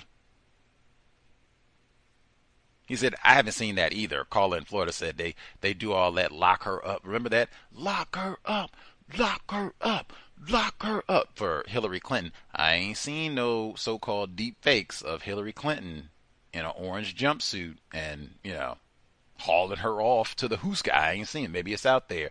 I didn't see that. I didn't see Joe Biden. We're going to lock him up. He cheated. We got him all shackled up. Get on in there, buddy. I haven't seen that. Just OBZ. The metaphors. Fuller, he talked about paying attention to words all the time, and no one does it better. All those racism is alive and well, and they just have so many of them in terms of phrasing things where I'm talking about, I done sat here and got recorded talking about, I don't want my daughter with no niggers. Don't marry no niggers. If you got to get a nigger, get one of them Magic Johnson niggers, or Michael Jordan niggers, or LeBron James niggers, or Kobe Bryant niggers. Maybe not that raping nigger, but get one of them niggers. Don't get one of these old broke Leroys. Jesus Christ, what are you doing? He said, now, look here. I did first, and he started. He did scholar. You don't tell me Hulk Hogan is ignorant about racism. He did it perfect. And then, first of all, I am not a racist. Second, we inherit things from our environment. Prior to Neely Fuller Jr., I would have just heard and said, yeah, Brother Hogan is right. We right, he right. You pick up, everything. You live here and we eat chitlins. That's just the environment that you live. He probably been around a person that said that he right. I feel you, Brother Hogan. I feel you, Brother Hogan. I feel you. He was partnered with Mr. T. They said that he liked black. I feel you, Brother Hogan. No. What, matter of fact, since who did you inherit that from? That way of, like I said, who did you inherit that way of talking and thinking that daughter isn't supposed to be with a nigger unless it's a rich nigger? Who did you hear talk like that, think like that? Who did you hear say that? And let him explain. Not the environment. See, I said that, but the environment, what? It was in the atmosphere? Was it an aerosol? Environmental racism? It just little particles dropped out and fell into and contaminated your brain computer? Come on. Anyway, we'll be here on Monday. The Religion of White Supremacy. If you need a 2025 book, nonfiction, there you go. We'll be here Monday. And then Tuesday as well, the California wildfires of this year and their impact ongoing on black California residents. Hey, environmental racism for real. Same time, both days, Monday and Tuesday, 8 p.m. Eastern, 5 p.m. Pacific. Much obliged, hopefully worthy of your Saturday evening. Now, it's 8 p.m. here in Seattle, and it's still sunny. So if you're going to do anything, you should do it now. But, hey, I would not be out late. Sobriety would be best under conditions of white supremacy. It's that last part. See, if we were in a system of justice, it probably wouldn't matter. I like being outside late in the summertime. It's late, it's warm. You can be at the beach, see the stars. Woo-woo. Hey, we are in a system of white supremacy racism. It is dangerous. especially if you are a privileged black male. They got nigger beaters. Apparently, it's white people just sitting around. That's what I mean, like the environment that we're in now, given everything that white people have done to us. Do you know black people who sit around with their weapon? Hey, I got this for Whitey. You seen what they did to Brianna Taylor? You seen what they did to George Floyd? There would be so many different generations. You seen what they did to Emmett Till? You seen what they did to Tiana Brawley?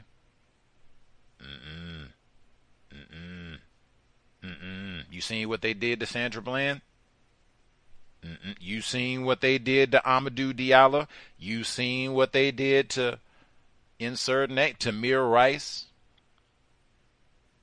Amadou Diallo, I mentioned him with the plunger. I got this here waiting for them. They can try it if they want to. At least it's going to be two of us leave. Do you know black people who sit around like that? I got a weapon. This is my Whitey beater. I have never met such a black person. Never, never, never. It's well documented. Police chief, not just a toothless, no-count, illiterate white person. Seattle chief of police wrote a book and said, hey, I had a nigger knocker. Partner had to remind me to grab my nigger knocker from time to time, but I had a nigger knocker. He didn't say, grab your nigger knocker. What's a nigger knocker? That's not what he said. He said, don't forget your nigger knocker. Oh, right, nigger knocker. Brian Davis said, I got a nigger beater. I had to make sure I got my turn. Stamper said, I got a nigger knocker. Brian Davis said, I got a nigger beater. Beat that nigga. With barbed wire wrap. And that's just the two that we know of. And I told you the white fella in Florida said, I had a wet dream I was going to shoot and kill Leroy. He didn't even know this black person. This is just a fictitious, doesn't matter. Any Negro will do. What does it mean to be white? What does it mean to be white? What does it mean to be white? Don't forget your nigger knocker. Creator, remind us, help us understand the counter-racist logic of why we should stop saying not all white people are racist. Stop wasting non-white people's time and energy. Remind us to maximize our time and energy to replace white supremacy with justice immediately. Stop name-calling people classified as black. Stop producing throwaway offspring to be raped by Mary Kay Letourneau or placed in greater confinement at 5 years old, tried as an adult. We'll make up a reason. Don't worry. Replace white supremacy with justice immediately. Cal signing out. Thanks all for tuning in for Sade. It's Sade's Voice Foundation.com. Pray for her family, Miss Sheena Scarbrough, her other daughter, and the rest of the family, relatives, and friends of Miss Sade C. Robinson. Cow signing out. Thanks all for tuning in. Nigga, you so brainwashed. I'm a victim, brother. Problem. You're a victim. I'm a victim of 400 years of conditioning. Shut up. The man has programmed my conditioning. Even my conditioning has been conditioned.